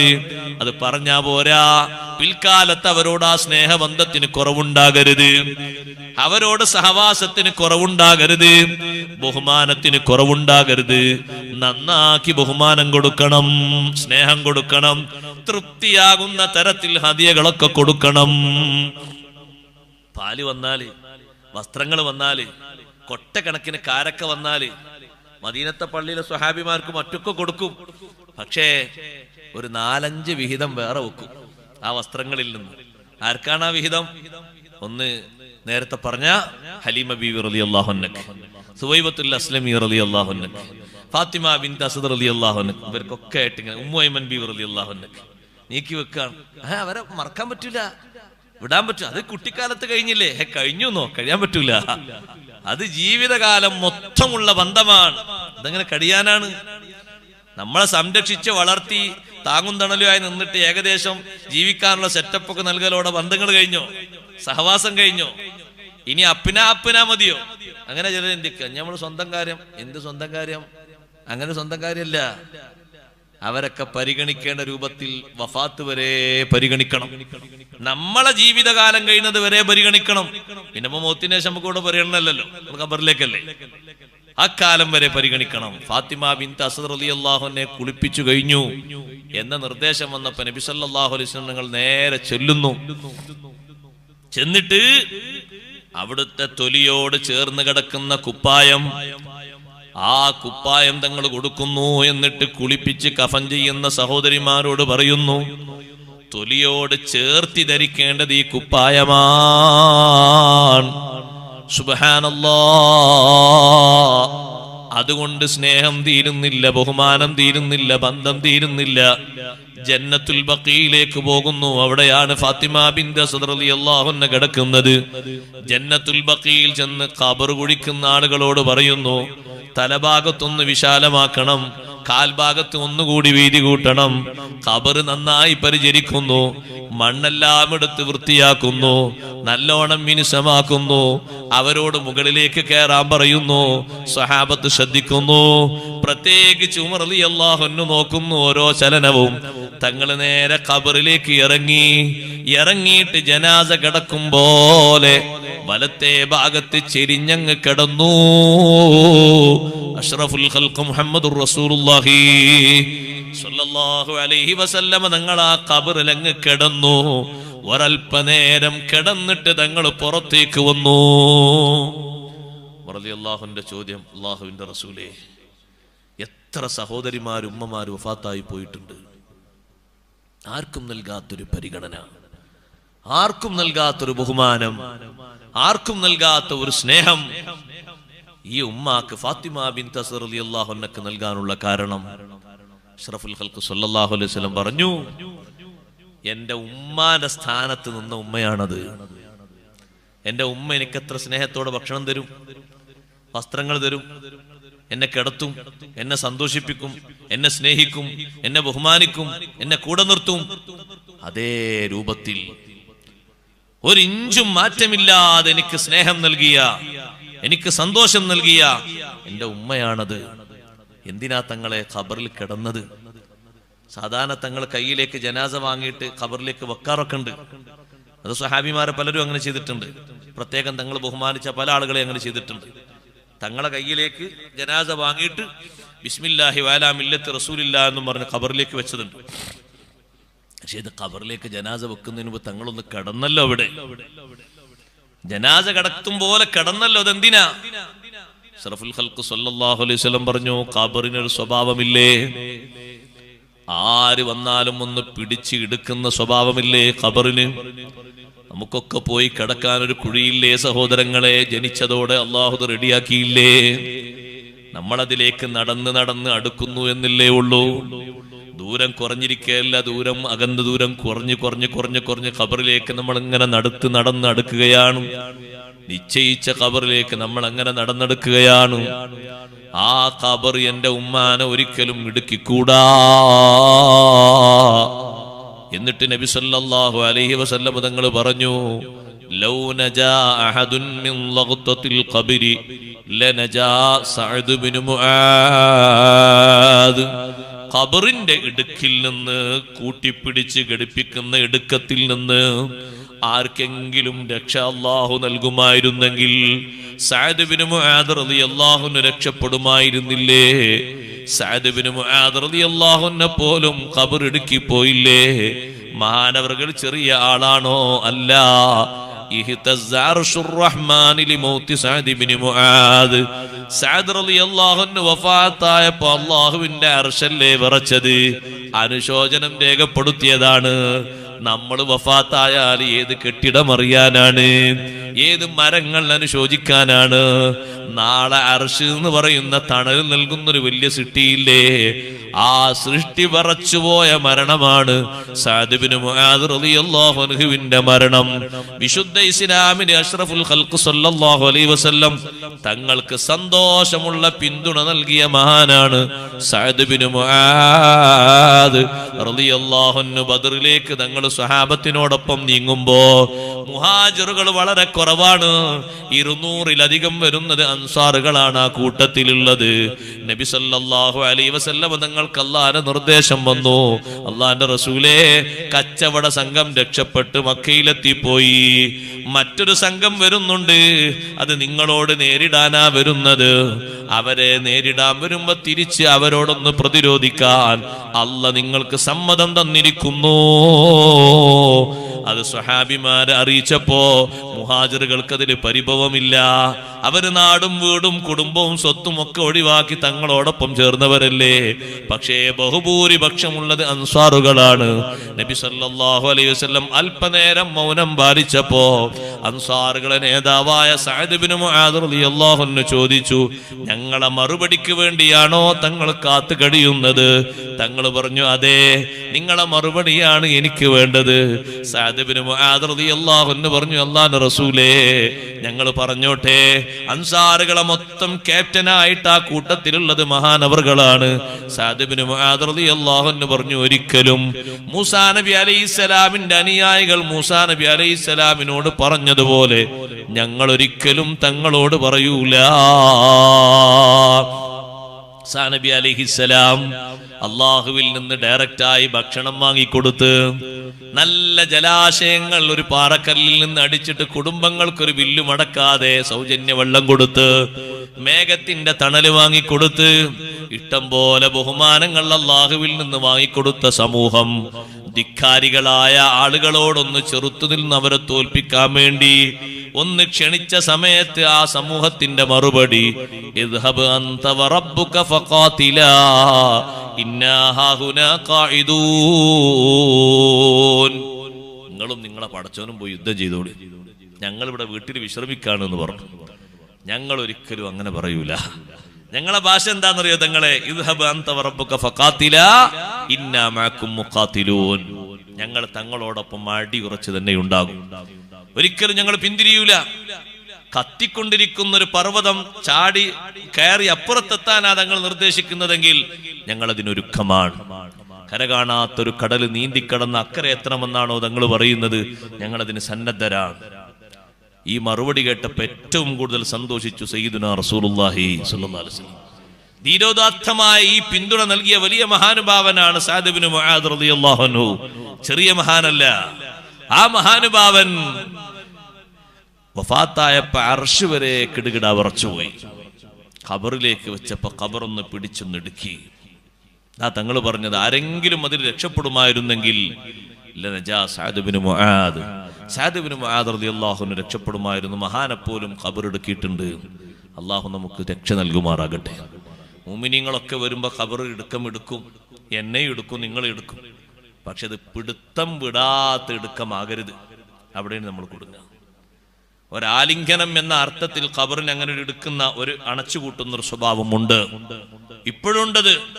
പിടുത്തം വിടാത്ത രൂപത്തിൽ ഖബർ അങ്ങനെ പിടിച്ചൊന്ന് കുലുക്കി ശരിക്കൊന്ന് എടുക്കുന്നുണ്ട്. അത് വിശ്വാസരംഗത്ത് വൈകല്യം സംഭവിച്ച ആളുകളെയാണ്. വാരിയല് കോർക്കും വിധത്തിലുള്ളൊരിടുക്കമുണ്ട് ഖബറിന്. അള്ളാഹു നമ്മളെ കാത്തിരക്ഷിക്കട്ടെ. അത് സംഭവിച്ചാൽ പിന്നെ ഒരു നിലക്ക് രക്ഷപ്പെടാൻ കഴിയൂല. അല്ലാതെ ഒരു വരവേൽപ്പിന്റെ ഭാഗമായിട്ടൊരു അണച്ചുകൂട്ടലുണ്ട്. ആ അണച്ചുകൂട്ടലാണ് സഅദ് റളിയല്ലാഹു അൻഹു ചെയ്തത്. പക്ഷെ അത് സഹിക്കാത്തത് കൊണ്ട് ഖബറിന്റെ പുറത്തു നിന്ന് നബി സല്ലല്ലാഹു അലൈഹി വസല്ലം തങ്ങൾ തസ്ബീഹ് ചൊല്ലി. സ്വഹാബത്തിന് മനസ്സിലാകുന്നില്ല എന്തിനാണ് തസ്ബീഹ് എന്ന്. സുബ്ഹാനല്ലാഹ്. അപ്പൊ അവരും കൂടെ ചൊല്ലി സുബ്ഹാനല്ലാഹ് സുബ്ഹാനല്ലാഹ് സുബ്ഹാനല്ലാഹ്. കുറെ നേരം തസ്ബീഹ്. പിന്നെ കുറച്ചു കഴിഞ്ഞപ്പോ തക്ബീർ തുടങ്ങി. അപ്പൊ അവരും ചൊല്ലി തക്ബീർ. രണ്ടും നിർത്തലായപ്പോ ചോദിച്ചു, ലിമ സബ്ബഹത സുമ്മ കബ്ബർത തവീലാ. ദീർഘിച്ച നേരം തസ്ബീഹ് ചൊല്ലിയല്ലോ നബിയെ, പിന്നെ കുറെ നേരം തക്ബീറും ചൊല്ലിയല്ലോ, എന്തിനാണെന്ന് മനസ്സിലായില്ല. തങ്ങൾ ചൊല്ലിയപ്പോ ഞങ്ങളും കൂടെ അങ്ങ് ചൊല്ലി. ഞങ്ങളോട് അങ്ങനെയല്ലേ കൽപ്പിക്കപ്പെട്ടത്? തങ്ങൾ നിർവഹിക്കുമ്പോ കൂടെ നിർവഹിക്കാനല്ലേ കൽപ്പന, പിൻപറ്റാനല്ലേ ഞങ്ങളോട് നിർദ്ദേശം. ഞങ്ങളും ചെയ്തു. തങ്ങൾ പറഞ്ഞു, ഖബറിന്റെ പുറംഭാഗത്ത് നിന്ന് തങ്ങൾ പറയാണ്, ലഖദ് തളായഖ അലാ ഹാദൽ അബ്ദി സ്വാലിഹി ഖബ്റുഹു. ഈ നല്ല മനുഷ്യനെ ഖബർ ഇടുക്കിപ്പോയി. അതൊരിക്കലും എന്റെ ഉമ്മാനെ ഖബർ എടുക്കൂല. അതിനാണ് ഞാനൊന്ന് ഇറങ്ങി കിടന്നത് എന്ന് സയ്യിദുനാ റസൂലുള്ളാഹി സ്വല്ലല്ലാഹു അലൈഹി വസല്ലം. എന്തൊരു സ്നേഹ! തങ്ങൾ പറഞ്ഞു, ഇതേ ഹദീസിന്റെ വേറെ റിപ്പോർട്ടിൽ കാണാം, എന്റെ മകൻ ഇബ്രാഹിമിനെ പോലും ഖബർ എടുക്കിയിട്ടുണ്ട്. ആ ഉമ്മാനോട് കാണിച്ചൊരു സ്നേഹസ്പർശമായ ബന്ധമില്ലേ ഇന്ന് നമ്മുടെ സമൂഹത്തിൽ കിട്ടാക്കനിയായിരിക്കുന്ന? അതാണ് നമുക്ക് കണക്ഷൻ, നമുക്ക് കമ്മ്യൂണിക്കേഷൻ. ഇവരോടൊന്നുമല്ല, പുറത്തുള്ള വേറെ കുറെ ആൾക്കാരോടാണ്. പറ്റാത്തവരോടും പറ്റുന്നവരോടായ കുറെ ആൾക്കാരോട്. അകത്തിരിക്കുന്ന കുറെ അകക്കടമ്പുകളുണ്ട്, അവരോടൊന്നും നമുക്ക് ടച്ചില്ല, ബന്ധമല്ല, സ്നേഹമല്ല, സഹവാസമല്ല. പുറത്തിരിക്കുന്ന കുറെ ആളുകൾക്ക് അവരോടാണ്. ചില ആളുകൾ കൂട്ടുകാരോട് ഇഷ്ടം പോലെ നേരെ വർത്തമാനം പറയും. വർത്തമാനം പറഞ്ഞോട് കുഴപ്പമൊന്നുമില്ല. വീട്ടിലേക്ക് എത്തി, മോനെ എവിടെ, ഒരു കാര്യം ചോദിക്കാണ്ട്, എനിക്ക് തിരക്കാണ്, നാളെ നോക്കാം, ഇപ്പൊ സംസാരിക്കാൻ നേരമില്ല. അപ്പൊ മോനെ നീ ഇത്രയും നേരം 10 മണി നേരം വർത്തമാനം. അതെന്റെ കൂട്ടുകാരനോട് കുറെ കാര്യങ്ങൾ സംസാരിക്കാണ്. 5 കൊല്ലത്തിന് ശേഷം ഞങ്ങൾ കണ്ടത്. ആ 5 കൊല്ലത്തിന് ശേഷം കാണുന്ന കൂട്ടുകാരനാണോ ബന്ധം? ഈ നിലക്ക് ജന്മം നൽകിയിട്ട് ശിക്ഷണം നൽകിയ മാതാവിനോടാ ബന്ധം? മാതാവ് പറയാണ് ഒന്ന് ഇവിടെ ഇരിക്കും, കുറച്ചു നേരം സംസാരിക്കാറുണ്ട്. അപ്പൊ ഇയാൾ പറയാൻ തിരക്കാണ്, നിനക്ക് ടൈമില്ല, നാളെ വേണമെങ്കിൽ നോക്കാം. മരണം പോലും ചിന്തല്ലാതെ അങ്ങനെ പറയാൻ പറ്റുമോ? നാളെ ആര് ബാക്കിയിരിക്കും? ആ ഉമ്മ മരണപ്പെട്ടു പോയ ഇന്നലെ എന്നെ സംസാരിക്കാൻ വേണ്ടി 10 മിനിറ്റ് അടുത്തിരിക്കാൻ പറഞ്ഞപ്പോ എനിക്ക് സാധിച്ചില്ലല്ലോ എന്ന് പറഞ്ഞു ദ്വാരുന്നിട്ട് കാര്യമുണ്ടോ? അതല്ലേ ആ സഹവാസത്തിന്റെ മധുരം കൊടുക്കണം, നല്ലോണം സഹവസിക്കണം. ഭാര്യമാരോട് ഭർത്താക്കന്മാര് നല്ലോണം സഹവസിക്കണം, അവരെ കൂടെ ഇരുന്നിട്ട് അവരോട് വർത്തമാനം പറയണം. അഷ്റഫുൽ ഖൽഖ് റസൂലുള്ളാഹി സ്വല്ലല്ലാഹു അലൈഹി വസല്ലം നിങ്ങൾ പാലിച്ച സഹവാസമാണ്. ഭാര്യമാര് 9 പേരും തങ്ങളെ ചുറ്റുഭാഗത്തും ഇരുന്ന് വർത്തമാനം പറയുന്നു. ഇമാം ബുഖാരി റഹ്മത്തുള്ളാഹി അലൈഹി റിപ്പോർട്ട് ചെയ്യുന്ന ഹദീസിൽ കാണാം, നമ്മളെ വീട്ടിൽ ഒരു ഭാര്യ ഉണ്ടായാൽ തന്നെ എന്തൊരച്ചുണ്ടാവും, 2 ഭാര്യമാരും സഹോദരിമാരൊക്കെ ഉണ്ടായാൽ തന്നെ 9 ആളും ചുറ്റും ഇരുന്നിട്ട് വർത്തമാനം പറയാണ്. ഒരു ഭാഗത്തിരിക്കുന്നുണ്ട് സയ്യിദുനാ റസൂലുള്ളാഹി സ്വല്ലല്ലാഹു അലൈഹി വസല്ലം. തങ്ങളെ സഹവാസാണ്. ചില ആൾക്കാർ മനസ്സിലാക്കിയത് തങ്ങൾ ഇങ്ങനെ പരിപാടി തിരക്കൊക്കെ കഴിഞ്ഞ് വീട്ടിലേക്ക് വരെ വിശ്രമിക്കുക, പോവുക വരെ, അങ്ങനൊന്നല്ല. ആ വീട്ടിൽ വന്നിരുന്നത് ഏത് വീട്ടിലാണോ തങ്ങളുള്ളത്, 9 മുറികളിൽ ഏത് മുറിയിലാണോ, ബാക്കി 8 മുറികളിൽ നിന്നും അങ്ങോട്ട് ആളുകൾ എത്തും, നമ്മുടെ ഉമ്മമാരെത്തും. അവരോരോ ഭാഗത്തിരിക്കും, എന്നിട്ട് വർത്തമാനങ്ങൾ അങ്ങനെ പറയും. ആ ഉള്ള നേരം നബി സല്ലല്ലാഹു അലൈഹി വസല്ലം സന്തോഷത്തോടെ അത് കേൾക്കും. ചിലപ്പോൾ അവിടെ ക്രോസിംഗ് ഒക്കെ ഉണ്ടാകും. അത് തെറ്റല്ലാത്ത രൂപത്തിലാണെങ്കിൽ തങ്ങളും അതിലൊന്ന് പങ്കെടുക്കും, അത്ര തന്നെ. തെറ്റാകുന്ന ഭാഷ നീണ്ടുപോയാൽ അവിടെ തങ്ങൾ പ്രതിരോധിക്കുക, അങ്ങനെ പറയാൻ പറ്റില്ല, അങ്ങനെ പറയരുത്, അങ്ങനെ പറയരുത്, അത് പ്രതിരോധിക്കും, അത് തിരുത്തും. അല്ലെങ്കിൽ അവരെ കൂടെ ഇരുന്നിട്ട് ഈ വർത്തമാനങ്ങൾ തങ്ങൾ ഇങ്ങനെ കേൾക്കാം, വിവരങ്ങൾ അന്വേഷിക്കുന്നത്, പരസ്പരം പറയുന്നത്. എല്ലാവരും ഒരേ പ്ലാറ്റ്ഫോമിൽ 9 ആൾ ഒരുമിച്ച് കൂടി എന്ന് പറയുമ്പോ തന്നെ സ്നേഹത്ര വലുതാ അല്ലേ? ഇന്നിപ്പോ 2 ഭാര്യമാര് പലർക്കും ഉണ്ടാകും, പക്ഷെ 2 പേരും ജീവിതത്തിൽ കണ്ടിട്ടില്ല എന്ന് പറയും ചിലരൊക്കെ. 2 പേരും ഒരിക്കലും കണ്ടിട്ടില്ല, ഇനി കാണാതിരിക്കാൻ വേർക്കണമെന്നും പറയും. ഇതങ്ങനല്ല, ഇത് 9 ഭാര്യമാരും ഒരേ മുറിയിൽ ഇരുന്ന് വർത്തമാനം പറയാം. അപ്പൊ ഈ ശബ്ദം കേട്ടുകൊണ്ട് പുറത്തുനിന്ന് ഇങ്ങനെ വരുന്നു ബഹുമാനപ്പെട്ട ഉമർ ബിൻ ഖത്താബ് റളിയല്ലാഹു അൻഹു. നമ്മളെ ഉമ്മമാരിൽപ്പെട്ട ഒരു ഉമ്മ പതുക്കെ എണീറ്റപ്പോ ഉമർ റളിയല്ലാഹുവിനെ കണ്ടു. ബാക്കിയുള്ള ഉമ്മമാരോട് പറഞ്ഞു ഉമർ വരുന്നുണ്ട്. അപ്പൊ എല്ലാവരും കൂടി ഉള്ളിലേക്ക് അങ്ങ് പോയി. അവിടെ ആകെ ശാന്തമായി, നിശ്ചലാവസ്ഥയിലായി. ഉമർ റളിയല്ലാഹുവിനെ ഒന്ന് സലാം പറഞ്ഞു. ഞാനിവിടെ വരുമ്പോ പുറത്തുനിന്ന് എന്തോ ശബ്ദം കേട്ടല്ലോ നബിയെ, കുറെ ആളുകൾ സംസാരിക്കുന്നു, ഇപ്പൊ ഒച്ചൊന്നും കേൾക്കുന്നില്ലല്ലോ. അപ്പൊ നബി സല്ലല്ലാഹു അലൈഹി വസല്ലം പറഞ്ഞു, അത് നിങ്ങളെ ഉമ്മമാരാണ്, ഉമ്മഹാത്തുൽ മുഅ്മിനീങ്ങൾ, അവരെല്ലാവരും ഒരുമിച്ചിരുന്ന് വർത്തമാനം പറഞ്ഞാണ്. ഉമർ റളിയല്ലാഹുവിനെ ചുപ്പ് എന്തിനാ അവർ നിർത്തിയത്? തങ്ങളെടുത്തുനിന്ന് വർത്തമാനം പറയില്ല, ആ വർത്തമാനം പറയാന്നല്ലോ, അത് കഴിഞ്ഞിട്ട് എനിക്ക് കയറിയാൽ മതിയല്ലോ. ഇത് ഇടയ്ക്ക് വെച്ച് ഷടംബറയിക്കിട്ട് ഉള്ളിലേക്ക് പോയത് എന്തിനാ? അപ്പൊ ഉമ്മമാരെ കൂട്ടത്തിൽ ഒരു ഉമ്മ പറഞ്ഞു, നിങ്ങളെ ഞങ്ങൾക്ക് പേടിയാണ്. ഉമർ റളിയല്ലാഹുവിനോട് പറഞ്ഞു, നിങ്ങളോടുള്ള പേടിയുണ്ട് ഞങ്ങള് പെട്ടെന്ന് ഉള്ളിലേക്ക് പോയതാണ്. കാരണം നിങ്ങളെ ഈമാനികമായ ആ സ്ട്രോങ് കൊണ്ട് നിങ്ങളെ പേടിയാണ്. ഉമർ റളിയല്ലാഹുവിന് ചൂടായി. എന്നെ നിങ്ങൾ പേടിക്കേണ്ടത്, നിങ്ങൾ പേടിക്കണമെങ്കിൽ ഏറ്റവും കൂടുതൽ പേടിക്കേണ്ടത് അല്ലാഹു തആല കഴിഞ്ഞ അല്ലാഹുവിന്റെ റസൂലല്ലേ പേടിക്കേണ്ടത്. ഉമർ റളിയല്ലാഹുവിന് ആ വഴിക്കാണ് സ്ട്രോങ് ആയി ഇങ്ങനെ പറയുന്നത്. അങ്ങനെ സ്ട്രോങ് ആയപ്പോൾ ഉമ്മഹാത്തുൽ മുഅ്മിനീങ്ങൾ പറഞ്ഞു, നിങ്ങൾ അങ്ങനൊക്കെ പറഞ്ഞാലും നിങ്ങളെ പേടിയാണ്, അങ്ങനൊക്കെ നിങ്ങൾ പറഞ്ഞാലും നിങ്ങളോടുള്ള ഒരു ബഹുമാനത്തിന്റെ പേടിയുണ്ട്. ആ പേടി കൊണ്ടാണ് സംസാരങ്ങളൊക്കെ നിർത്തി ഞങ്ങൾ വേഗം ഉള്ളിലേക്ക് വലിഞ്ഞത്. അപ്പൊ വീണ്ടും ഉമർ റളിയല്ലാഹു ഇങ്ങനെ അവരോട് ഉമ്മമാരോട് ഒന്നും കൂടി സ്ട്രോങ് ആയി പറയാൻ വേണ്ടി എന്നപ്പോ ആ ഉമ്മമാരുടെ കൂട്ടത്തിൽ ഒരു ഉമ്മ ഉമർ റളിയല്ലാഹുവിന്റെ മകളാ, ഹഫ്സ ബീവി റളിയല്ലാഹു അൻഹയാണ്. എല്ലാ മഹദിമാരും ഉള്ളിലേക്ക് പോയപ്പോ ഹഫ്സ ബീവി റളിയല്ലാഹു അൻഹ പോയിട്ടുണ്ട് ഉള്ളിലേക്ക്. അതെന്റെ വാപ്പല്ലേ, കുഴപ്പമില്ല നടന്നില്ല, അവരെ കൂട്ടത്തിൽ മഹദിയും പോയിട്ടുണ്ട്. നബി സല്ലല്ലാഹു അലൈഹി വസല്ലം നിങ്ങൾ പറഞ്ഞു, ഉമറേ നിങ്ങൾ അവരോട് ചൂടാകേണ്ടത്, അള്ളാഹു നിങ്ങൾക്ക് എന്നൊരു ബഹുമാനമാണ്, അള്ളാഹു നിങ്ങൾക്ക് എന്നൊരു ബഹുമാനമാണ്. ഇദാ സലക്ത ഫജ്ജൻ സലക ശൈത്വാനു ഫജ്ജൻ ഗൈറ ഫജ്ജിക്, ശൈത്താന് പോലും നിങ്ങളെ പേടിയാണ്, അത് അള്ളാഹു നിങ്ങൾക്ക് എന്നൊരു ബഹുമാനമാണ്. നിങ്ങൾ റൂട്ടിലേക്ക് വരികയാണെങ്കിൽ അത് ജുമഅക്കാകട്ടെ, ജമാഅത്തിനാകട്ടെ, ജനങ്ങളെ നിരീക്ഷിക്കാനാകട്ടെ, സാമൂഹ്യ പ്രവർത്തനാകട്ടെ, ആ റൂട്ടിൽ ശൈത്താൻ വരൂല, വേറെ റൂട്ടിൽ അയാൾ വേറെ വഴി തെരഞ്ഞെടുത്ത് പോകും. അത് അള്ളാഹു നിങ്ങൾക്ക് നൽകിയൊരു ബഹുമാനല്ലേ. അതുകൊണ്ട് ഈ ഉമ്മഹാത്തുൽ മുഅ്മിനീങ്ങളെ ഖൽബിലുള്ള ബഹുമാനവും അള്ളാഹു നിങ്ങൾക്ക് നൽകിയൊരു ബഹുമാനമാണ്. നിങ്ങൾ ചെറിയ ആളൊന്നുമല്ല. ഉമർ റളിയല്ലാഹു അൻഹു ശാന്തമായി. എന്റെ വിഷയം 9 പേരും ഒരുമിച്ചിരുന്ന് അവരെ വർത്തമാനം സയ്യിദുനാ റസൂലുള്ളാഹി സ്വല്ലല്ലാഹു അലൈഹി വസല്ലം കേൾക്കുമ്പോ എന്തൊരു സഹവാസമാണത്. ആയിഷ റളിയല്ലാഹു അൻഹയോട് ചോദിക്കുന്നുണ്ട്, ഒരു സ്വഹാബി വന്നിട്ട് നബി സല്ലല്ലാഹു അലൈഹി വസല്ലം നിങ്ങളെ രാത്രിയിലെ തങ്ങളുടെ സല്ലാപത്തിന്റെ വിഷയങ്ങൾ, തങ്ങൾ ഭാര്യയുമായി ഇണങ്ങിച്ചേരുന്ന വിഷയങ്ങൾ എങ്ങനെയാണെന്ന് ചോദിച്ചപ്പോ, നമ്മളൊക്കെ പഠിക്കേണ്ട ഒരു പാടുണ്ട്. ഭക്ഷണം കഴിച്ച് നേരെ പോയി കിടക്കുക, അവനെന്റെ ആവശ്യങ്ങൾ നിർവഹിക്കുക, അങ്ങനല്ല.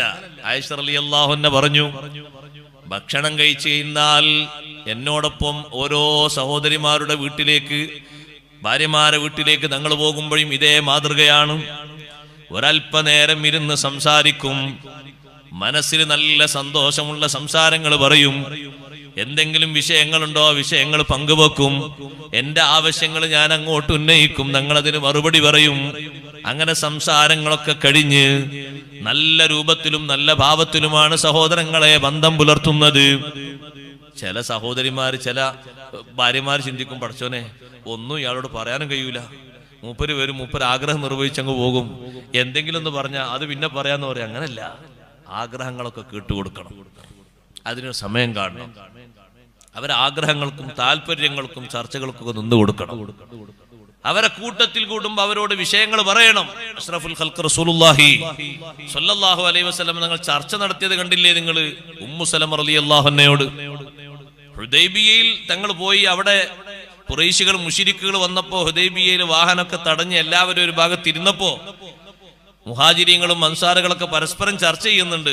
നമ്മൾ ഇത്രയും ആളുകളില്ലേ മക്കയിലേക്ക് ഉംറ നിർവഹിക്കാനല്ലേ പോകുന്നത്, ആരെയും എതിർക്കാനും തോൽപ്പിക്കാനും ഒന്നല്ലല്ലോ, എന്തിനു നമ്മൾ ഇവിടെ നിൽക്കണം എന്നൊക്കെ ചർച്ച നടക്കുമ്പോ ഉമ്മു സലമ റളിയല്ലാഹു അൻഹയോട് നബി സല്ലല്ലാഹു അലൈഹി വസല്ലം ചോദിച്ചു, എന്താ ചെയ്യേണ്ടത്? നിങ്ങൾ നോക്ക്.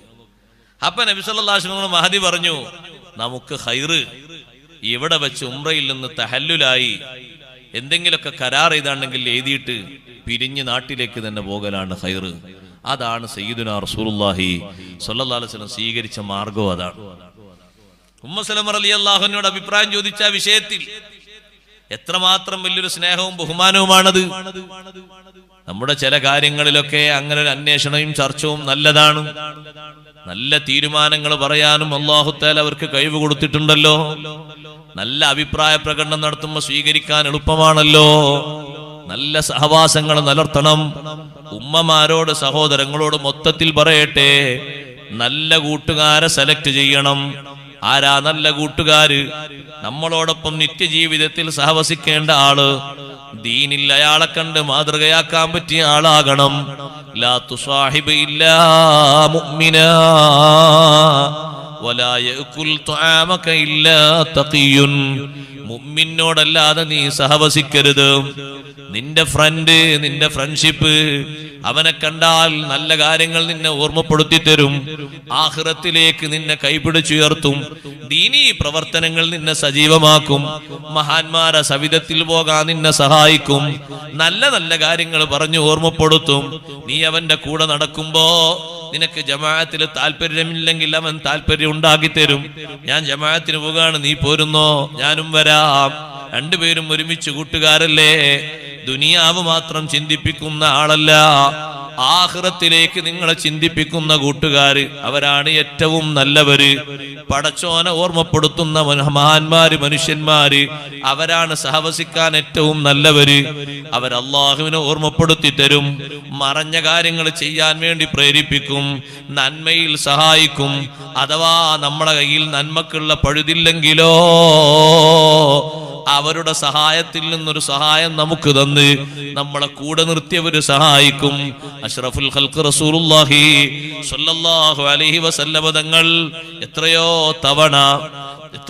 തവണ ഹിജ്റ പോകാൻ സമ്മതം ചോദിച്ച അബൂബക്കർ സിദ്ദീഖ് റളിയല്ലാഹു അൻഹുവോട് തങ്ങൾ പറഞ്ഞു, നിങ്ങൾ പോകാൻ അവിടെ ഇരിക്കട്ടെ, ഞാൻ സമ്മതം തരാം, നിങ്ങൾ അവിടെ ഇരിക്കൂ. പലരും നേരത്തെ പോയി. നബി സല്ലല്ലാഹു അലൈഹി വസല്ലം തങ്ങൾ ഹിജ്റക്ക് പോവുകയാണെന്ന വിവരം വന്ന് പറഞ്ഞപ്പോ, അല്ലാഹു അനുവാദം നൽകിയിട്ടുണ്ട് എന്ന് പറഞ്ഞപ്പോ, സിദ്ദീഖ് തങ്ങൾ ആദ്യത്തെ ചോദ്യം, അസ്സുഹബത യാ റസൂലല്ലാഹ്, കൂടെ സഹവാസിയായി എന്നെയും കൊണ്ടുപോകുമോ? ഞാനും തങ്ങളെ കൂടെ സഹവസിച്ചു വരട്ടെ, നിങ്ങളും എന്റെ കൂടെ വന്നോളൂ. ആയിഷ റളിയല്ലാഹു അൻഹ പറയാണ്, ബാപ്പ സിദ്ദീഖ് റളിയല്ലാഹു അൻഹു കൂടെ പോരട്ടെ എന്നിങ്ങനെ ചോദിച്ചിട്ട് സമ്മതം കിട്ടിയ നേരത്ത് ഒരു കരച്ചിൽ കരഞ്ഞു. സന്തോഷത്തിന്റെ കരച്ചിൽ എന്ന് പറഞ്ഞ കരച്ചിൽ കണ്ടത് ഞാൻ അന്നാണ്. ഹിജറക്ക് തങ്ങളെ കൂടെ പോകാൻ അനുവാദം കിട്ടിയപ്പോഴുള്ളൊരു സന്തോഷത്തിന്റെ കണ്ണീർ കണങ്ങൾ എന്റെ ഉപ്പയിൽ നിന്ന് ഉറ്റി വീഴുന്നത് ഞാൻ കണ്ടു എന്ന് സയ്യിദത്തുനാ ബീബി ആയിഷ റളിയല്ലാഹു അൻഹാ. എത്രമാത്രം വലിയ സഹവാസമാണ്. ആ സഹവാസം കൊണ്ടല്ലേ സിദ്ദീഖ് റളിയല്ലാഹു അൻഹുവോട് സ്വഹാബിമാര് പറഞ്ഞത്. പലരും പറഞ്ഞല്ല, സിദ്ദീഖ് തങ്ങളെ, ഞങ്ങൾക്കൊന്നും ഇല്ലാത്തൊരു ബഹുമാനം അല്ലാഹു നിങ്ങൾക്ക് മാത്രം തന്നിട്ടുണ്ട്. എനിക്ക് മാത്രമോ? അതെ, നിങ്ങൾക്ക് മാത്രം. ഉമർ റളിയല്ലാഹു അൻഹു അത് കിട്ടിയിട്ടില്ല, ഉസ്മാൻ റളിയല്ലാഹു അൻഹു അത് കിട്ടിയിട്ടില്ല, അലി റളിയല്ലാഹു അൻഹു അത് കിട്ടിയിട്ടില്ല, ബാക്കി ഒറ്റ സ്വഹാബത്തിനും അത് കിട്ടിയിട്ടില്ല. എന്താണത്? നിങ്ങൾ രണ്ടുപേരും ഗുഹയിലായിരിക്കുമ്പോ റബ്ബ് സുബ്ഹാനഹു വ തആല സന്തോഷത്തിന് പറഞ്ഞൊരു വചനം എന്താണ്? ലാ തഹസൻ ഇന്നല്ലാഹ മഅനാ. മുത്തുനബി തങ്ങളോട് പറയാൻ അല്ലാഹു ഏൽപ്പിച്ച വാക്കെന്താണ്? ലാ തഹസൻ. സിദ്ദീഖ് തങ്ങളെ, നിങ്ങൾ വിഷമിക്കരുത്, നിങ്ങൾ ദുഃഖിക്കരുത്. അവർ ഗുഹയുടെ മുകളിലെത്തിയിട്ട് കാലിന്റെ ചുവട്ടിലേക്ക് നോക്കിയാൽ നമ്മളെ കാണൂലേ നബിയെ? ഇല്ല ഇല്ല, ഒരാളും കാണൂല. ആ ഒരു ടെൻഷൻ നിങ്ങൾക്ക് വേണ്ട. ഇന്നല്ലാഹ മഅനാ. അത് നിങ്ങൾക്ക് പ്രത്യേകം കിട്ടിയ ഒരു സഹായമാണ്. അള്ളാഹുവിന്റെ ഒരു പ്രത്യേക സഹായം എനിക്കും നിങ്ങൾക്കുമുണ്ട്, നമ്മളോടൊപ്പമുണ്ട്. ആ പറഞ്ഞ കൂട്ടത്തിൽ മൂന്നാമത്തെ ഒരാളില്ലല്ലോ, രണ്ടാള് മാത്രമല്ലേ ഉള്ളൂ. അബൂബക്കർ സിദ്ദീഖ് റളിയല്ലാഹു അൻഹുവിനോടൊപ്പം അഷ്റഫുൽ ഖൽഖ് സല്ലല്ലാഹു അലൈഹി വസല്ലം തങ്ങളെയും കൂട്ടിയിട്ടല്ലേ ഈ പറഞ്ഞത് ഇന്നല്ലാഹ മഅനാ. അള്ളാഹുവിന്റെ പ്രത്യേക സഹായം നമുക്കുണ്ട്. അള്ളാഹു നമ്മളോടൊപ്പമുണ്ട് എന്ന് പറഞ്ഞാൽ പ്രത്യേക സഹായവും സംരക്ഷണവും ഉണ്ട്. ഉമർ റളിയല്ലാഹു അൻഹു പോലത്തെ മഹാന്മാര് പറഞ്ഞത് ആ ഒരു മഅയ്യത്ത്, ആ ഒരു മഊനത്ത്, ആ ഒരു സഹായം ഞങ്ങൾക്ക് ആർക്കും ലഭിച്ചിട്ടില്ല. അത് നിങ്ങൾക്കും നബി സല്ലല്ലാഹു അലൈഹി വസല്ലം ഞങ്ങൾക്കും മാത്രമല്ലേ കിട്ടിയത്. അത് ആ സഹവാസത്തിന്റെ ഒരു ബഹുമാനമാണ്. ചെറിയൊരു ബഹുമാനമല്ല, വലിയ ബഹുമാനമാണ്. നല്ല മനുഷ്യന്മാരെ കൂട്ടുകാരായി പിടിക്കണം. ആ നല്ല മനുഷ്യന്മാരെ കൂട്ടുകാരായി പിടിക്കുമ്പോ മൗത്തിന്റെ നേരത്തെ അവര് നമ്മെ സഹായിക്കും. ഖബറും പുറത്തു വരുമ്പോ അതിനും നമുക്ക് സഹായമാണ്. അവര് വന്ന് സലാം പറയുമ്പോഴും സഹായമാണ്. അവര് വന്നിട്ട് സിയാറത്ത് ചെയ്യുമ്പോഴും സഹായമാണ്. അവര് നമ്മളെ ഓർക്കുമ്പോഴൊക്കെ സഹായമാണ്. അവര് ജീവിച്ചിരിക്കുന്ന കാലത്ത് മുഴുവനും നമുക്ക് ഖബറിൽ സന്തോഷമാണ്. അതിന് നല്ല കൂട്ടുകാരെ നമ്മൾ കൂർഗ പിടിക്കണം. മുത്തഖീങ്ങളാണ് കൂട്ടുകാരായി വേണ്ടത്. അല്ലാത്ത കൂട്ടുകെട്ടുകൾ മുഴുവനും ആഖിറത്തിൽ തെറ്റിപ്പോകുമട്ടോ. എന്റെ ചെറുപ്പക്കാരെ, ചെറുപ്പക്കാരികളെ, ദുനിയാവിന്റെ അലങ്കാരം കണ്ട് ദുനിയാവിന്റെ പ്രൗഢിയിൽ കണ്ണും ചാർന്നു നിന്ന് ഏതെങ്കിലും ഒരാളെ ഫ്രണ്ട്ഷിപ്പിന്റെ പേരിൽ സ്നേഹിക്കുമ്പോ അവന് ഫാസിഖായി കൂടാ, കാഫിറായി കൂടാ, മുനാഫിഖായി കൂടാ, മുബ്തദിആയി കൂടാ. മുസ്ലിമിന്റെ പേരുണ്ടെങ്കിലും അള്ളാഹുവിൽ തികഞ്ഞ വിശ്വാസമില്ല, അവൻ യുക്തിവാദിയാണ്. മഹാന്മാരുടെ ബഹുമാനങ്ങളിൽ ഈമാനില്ല. അവന്റെ കയ്യിൽ നിനക്ക് കാണാനുള്ളത് ഒന്ന് മാത്രമേ ഉള്ളൂ. അത് അല്ലാഹു തആല മുഅ്മിനീങ്ങൾക്ക് മാത്രം കൊടുക്കുന്ന ഒന്നല്ല, ദുനിയാവിന്റെ വിശാലതയാണ്. അത് മുഅ്മിനീങ്ങൾക്ക് മാത്രമല്ലല്ലോ അല്ലാഹ് കൊടുത്തിട്ടുള്ളത്. ഇഷ്ടം പോലെ കൊടുത്തത് മുഅ്മിനീങ്ങളല്ലാത്തവർക്കല്ലേ. ഇന്നും ലോകതലത്തിൽ നിങ്ങളൊന്ന് എണ്ണി നോക്കൂ. നമ്മുടെ ഇന്ത്യ രാജ്യം മൊത്തം വിലക്കെടുക്കാൻ മാത്രമുള്ള സമ്പത്തിന്റെ സമൃദ്ധിയുള്ളത് ഒരു മുഅ്മിനിന്റെ കയ്യിലല്ല. അതുകൊണ്ട് ഒരു നിലവാരമുള്ള സംഗതിയല്ല അത്. ദുനിയാവ് കണ്ടുകൊണ്ട് മാത്രം ഒരാളെ കൂട്ടുകാരനാക്കരുത്. ലാ തുസാഹിബ് ഇല്ലാ മുഅ്മിനാ. നിന്റെ സഹവാസം മുഅ്മിനോട് വേണം. ഏത് കൂട്ടുകാര് പിരിഞ്ഞാലും നമ്മളെ സഹായിക്കുന്ന ആഖിറത്തിലെ കൂട്ടുകാരാകണം. അല്ലഖില്ലാഉ യൗമഇദിൻ ബഅളുഹും ലിബഅളിൻ അദുവ് ഇല്ലൽ മുത്തഖീൻ. ചങ്ങാതിമാര് മുഴുവനും വന്ന് പരസ്പരം എതിർക്കുന്നവരാണ്. അല്ലഖില്ലാഉ യൗമഇദിൻ ബഅളുഹും ലിബഅളിൻ അദുവ്. ഖിയാമത്ത് നാളിൽ എല്ലാ കൂട്ടുകാരും പരസ്പരം എതിരാളികളാണ്, ശത്രുക്കളാണ്. തിന്മയിൽ ഒത്തൊരുമിച്ച് നിന്നവര് പറയും, നീയല്ലേ എന്നെ കള്ളു കുടിപ്പിച്ചത്, നീയല്ലേ ആ പെണ്ണുമായി എന്നെ ബന്ധപ്പെടുത്തിയത്, നീയല്ലേ എന്നെ മോഷണത്തിലേക്ക് കൂട്ടിക്കൊണ്ടുപോയത്, നീയല്ലേ എന്നെ കൊട്ടേഷൻ സംഘത്തിൽ പെടുത്തിയത്, നീ എന്നല്ലേ മയക്കുമരുന്നിൽ എന്നെ ലാഭക്കൂറുകാരനാക്കിയത്. ഇങ്ങനെ ഓരോരുത്തരും എതിർപ്പ് പറയുമ്പോ എതിർക്കാത്ത ഒരു വിങ്ങുണ്ട്. ഇല്ലൽ മുത്തഖീൻ, മുത്തഖീങ്ങളൊഴികെ. അവരൊരുമിച്ചാണ്, അവര് പരസ്പരം എതിർപ്പില്ല, പരസ്പരം സഹായിക്കുന്നവരാണ്, പരസ്പരം കൈപിടിക്കുന്നവരാണ്, കൈകോർക്കുന്നവരാണ്. എന്തെങ്കിലും പോരായ്മകളുണ്ടെങ്കിൽ പരിഹരിക്കാൻ അള്ളാഹുവിനോട് ശഫാഅത്ത് ചെയ്യുന്നവരാണ്. അതേ സമയത്ത് നിന്റെ കൂട്ടുകാരൻ നീ ഒന്ന് ചിന്തിച്ചു നോക്ക്. ഒരു ഫാസിഖാണെങ്കിൽ, ഒരു മുനാഫിഖാണെങ്കിൽ, ഒരു അധർമ്മിയാണെങ്കിൽ, ഒരു തെമ്മാടിയാണെങ്കിൽ, ഒരൊറ്റ വക്തും നിസ്കരിക്കാൻ താല്പര്യമില്ലാത്തവനാണെങ്കിൽ, നീ മരിക്കുമ്പോ നിന്റെ തൊട്ടടുത്തിരിക്കുന്നത് അവനാണെങ്കിൽ റഹ്മത്തിന്റെ മലക്ക് വരുമോ?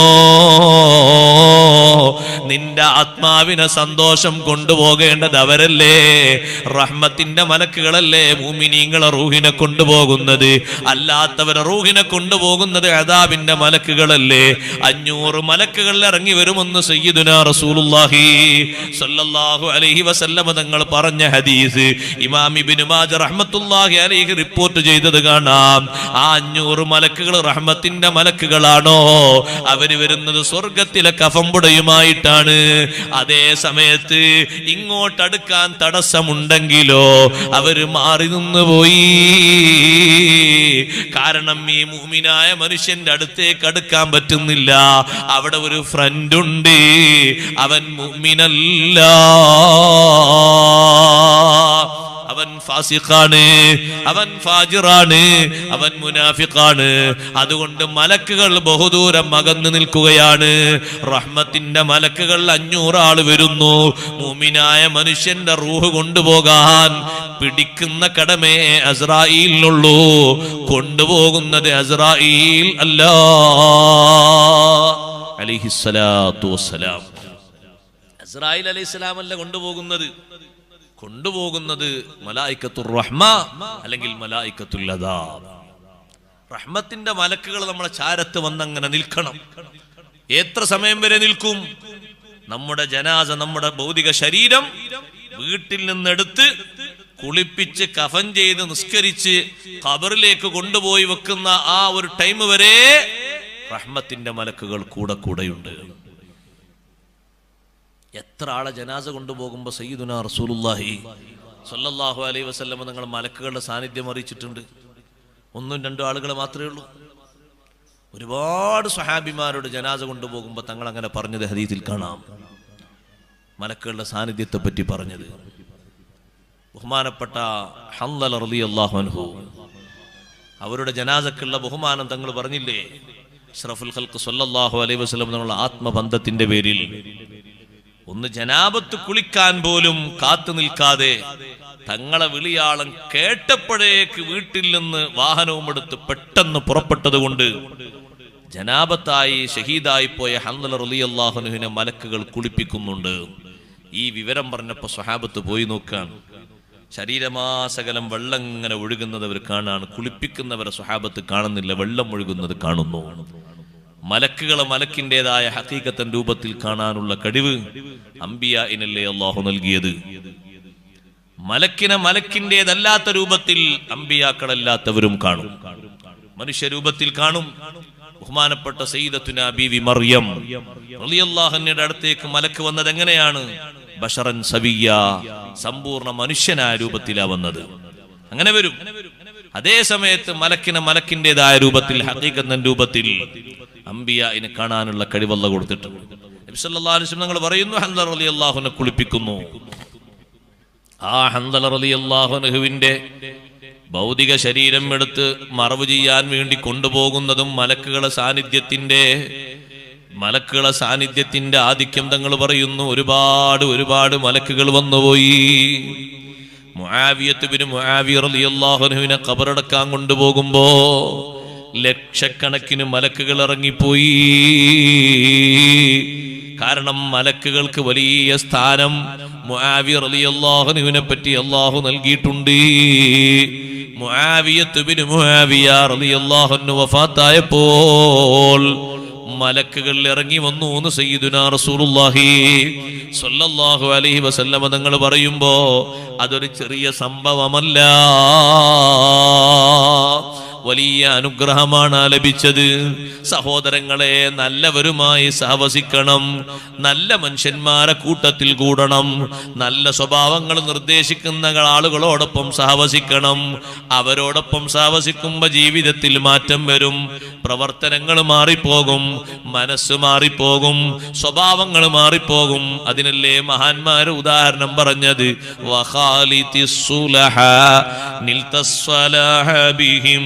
لأنهم في وجوه الأرض يقمارون. നീ സ്വാലിഹീങ്ങളോട് കിടകലർന്ന് ജീവിക്കണം. നിൽത സ്വലാഹ ബിഹിം, അവർ കാരണം നിനക്ക് നന്മ ലഭിക്കും, നിന്റെ ദുനിയാവ് നന്നാകും, ആഖിറം നന്നാകും. ലിഅന്നഹും ഫീ വുജൂഹിൽ അർളി യഖ്മാറൂ, കാരണം അവർ ഭൂമുഖത്തുള്ള നക്ഷത്രങ്ങളാണ്. അതേ, നല്ല ആളുകളുടെ കൂടെ ഇരിക്കുന്നതിന് ഹദീസിൽ ഉദാഹരണം പറഞ്ഞത് മസലുൽ ജലീസി സ്വാലിഹി, നല്ല മനുഷ്യന്റെ കൂടെ ഇരിക്കുന്ന ആള് അത്തർ വിൽക്കുന്ന ആളെ കൂടെ ഇരിക്കുന്നവനെ പോലെയാ. അത്തർ വിൽക്കുന്ന ആളെ കൂടെ ഇരുന്നാൽ എന്താണ് കിട്ടുന്നത്? ഒന്നുകിൽ അത്തറിന്റെ മണം നിനക്ക് ഇഷ്ടപ്പെട്ടിട്ട് നീ വില കൊടുത്തു വാങ്ങും, അതല്ലെങ്കിൽ അത്തറുകാരൻ ഒന്ന് വാസനിച്ചോളൂ എന്ന് പറഞ്ഞിട്ട് ഒന്ന് തേച്ചു തരും, അതല്ലെങ്കിലോ അത്തർ വാങ്ങാൻ വന്ന ആളുകളുടെ ശരീരത്തിൽ നിന്നോ മറ്റോ അത്തർ നിനക്ക് വാസനിക്കും. 3 രൂപത്തിലായാലും നിനക്ക് ഖൈറല്ലേ.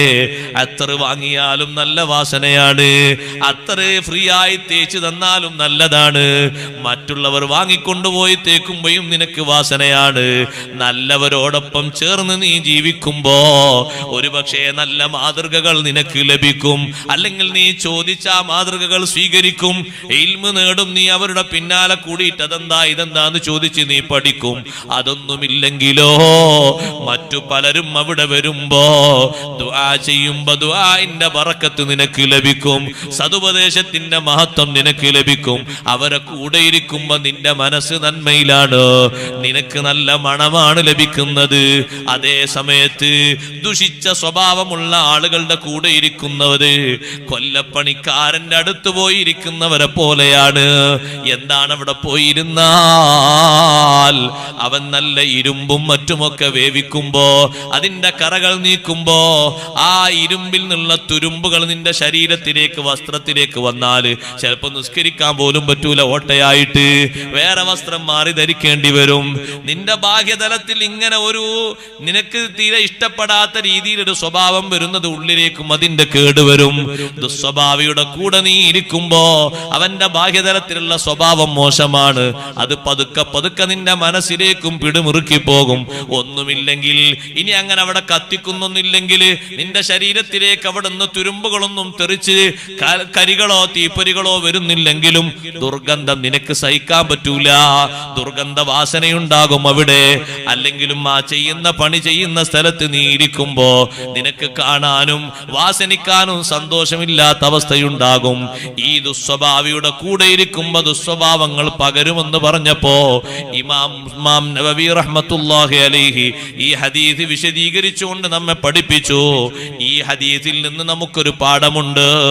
ബിദ്അത്തുകാരന്റെ കൂടെ ഇരിക്കാൻ പാടില്ല, ഫാസിഖിന്റെ കൂടെ ഇരിക്കാൻ പാടില്ല, ഗീബത്ത് പറയുന്നവന്റെ കൂടെ ഇരിക്കാൻ പാടില്ല, നമീമത്ത് പറയുന്നവന്റെ കൂടെ ഇരിക്കാൻ പാടില്ല, ഫിത്നയും ഫസാദും പറയുന്നവന്റെ കൂടെ ഇരിക്കാൻ പാടില്ല. സെക്സ് മാത്രം പറയുന്ന ചില ആളുകളുണ്ട്, ഏത് ഭാഷ പറഞ്ഞാലും സെക്സേ മണക്കൂ, അവരെങ്ങനെ പറഞ്ഞാലും അവ്യക്തമായി പറയുന്നത് മുഴുവനും സെക്സ് ആണ്, മടങ്ങുന്ന ളമീർ മുഴുവനും അതിലേക്കാണ്. അങ്ങനത്തെ ആളെ കൂടെ നീ ഇരുന്നു പോകരുത്. നിന്റെ ജീവിതത്തിന്റെ സ്വഭാവമായി മാറും അത്, നിനക്കത് സന്തോഷമായി മാറും. അതുകൊണ്ടല്ലേ സഹോദരങ്ങളെ, നിങ്ങൾ നോക്ക്, നമ്മുടെ നാട്ടിൽ നിന്ന് എത്ര പേരുണ്ട്. അള്ളാഹു നമ്മളെ ഈമാൻ സലാമത്താക്കട്ടെ. ഇവിടെ വന്നിട്ട് മഖ്ബറയിൽ സിയാറത്തൊക്കെ ചെയ്ത് അവരാദ്യമായിട്ട് 28ാമത്തെ വയസ്സിൽ കല്യാണമൊക്കെ കഴിഞ്ഞൊരു കുട്ടിയൊക്കെ ഉണ്ടായിട്ട് ഉസ്താദിനോട് വന്നിട്ട് പറഞ്ഞു, ഉസ്താദേ ഞാൻ നാളെ ദുബായിലേക്ക് പോവുകയാണ്, ഒരു നല്ല വിസ കിട്ടിയിട്ടുണ്ട്, നല്ല ജോലിയൊക്കെ ലക്ഷ്യം വെച്ച് പോവുകയാണ്, എല്ലാവരും സമ്മതമൊക്കെ തന്ന് വാപ്പിയും ഉമ്മയൊക്കെ സന്തോഷത്തോടെ എല്ലാവരും ഉണ്ട് വാഹനത്തിൽ സിയാറത്തിന് വേണ്ടി വന്നതാണ്. അങ്ങനെ വന്ന് സിയാറത്തൊക്കെ ചെയ്ത് അങ്ങനെ യാത്രയിൽ സിയാറത്തിൽ പ്രത്യേക സുന്നത്തില്ലേ? സുന്നത്തില്ലാതെ അപ്പോൾ ആൾക്കാർ വെച്ച് അങ്ങനെ സുന്നത്തുണ്ടോ? സയ്യിദുനാ റസൂലുള്ളാഹി സ്വല്ലല്ലാഹു അലൈഹി വസല്ലം ഞങ്ങൾ നടത്തിയ വലിയ യാത്രയില്ലേ മിഅ്റാജ്, ഡയറക്റ്റ് ആയിട്ട് മിഅ്റാജിലേക്ക് പകർന്നു വരുന്നതാ അല്ല. മക്കയിൽ നിന്ന് പോകുമ്പോൾ ആദ്യം ഒരു സ്ഥലത്ത് ജിബ്രീൽ അലൈഹിസ്സലാം പറഞ്ഞു ഇവിടെ ഇറങ്ങണം, 2 റക്അത്ത് നിസ്കരിക്കണം എന്ന് പറഞ്ഞു. നിസ്കരിച്ചു. ചോദിച്ചു ഇതേതാ സ്ഥലം? സല്ലൈത ബി ത്വയ്ബ. തങ്ങളിപ്പോ നിസ്കരിച്ച ത്വയ്ബയിലാണ്, മദീനയിലാണ്. അടുത്ത കൊല്ലം കഴിഞ്ഞാൽ ഹിജറ വരാനുള്ളത് ഇങ്ങോട്ടാണ്. അവിടെയാണ് ഇപ്പൊ തങ്ങൾ നിസ്കരിച്ചത്. കുറച്ചുകൂടി മുന്നോട്ട് പോയി ഇറങ്ങണം നബിയെ ഫസല്ലി റക്അത്തൈൻ, 2 റക്അത്ത് നിസ്കരിക്കണം ഇവിടെ. ഇതേതാ സ്ഥലം? ഇത് ബത്ലഹേമാണ്. എന്താണ് ഇവിടെയുള്ള പ്രത്യേകത?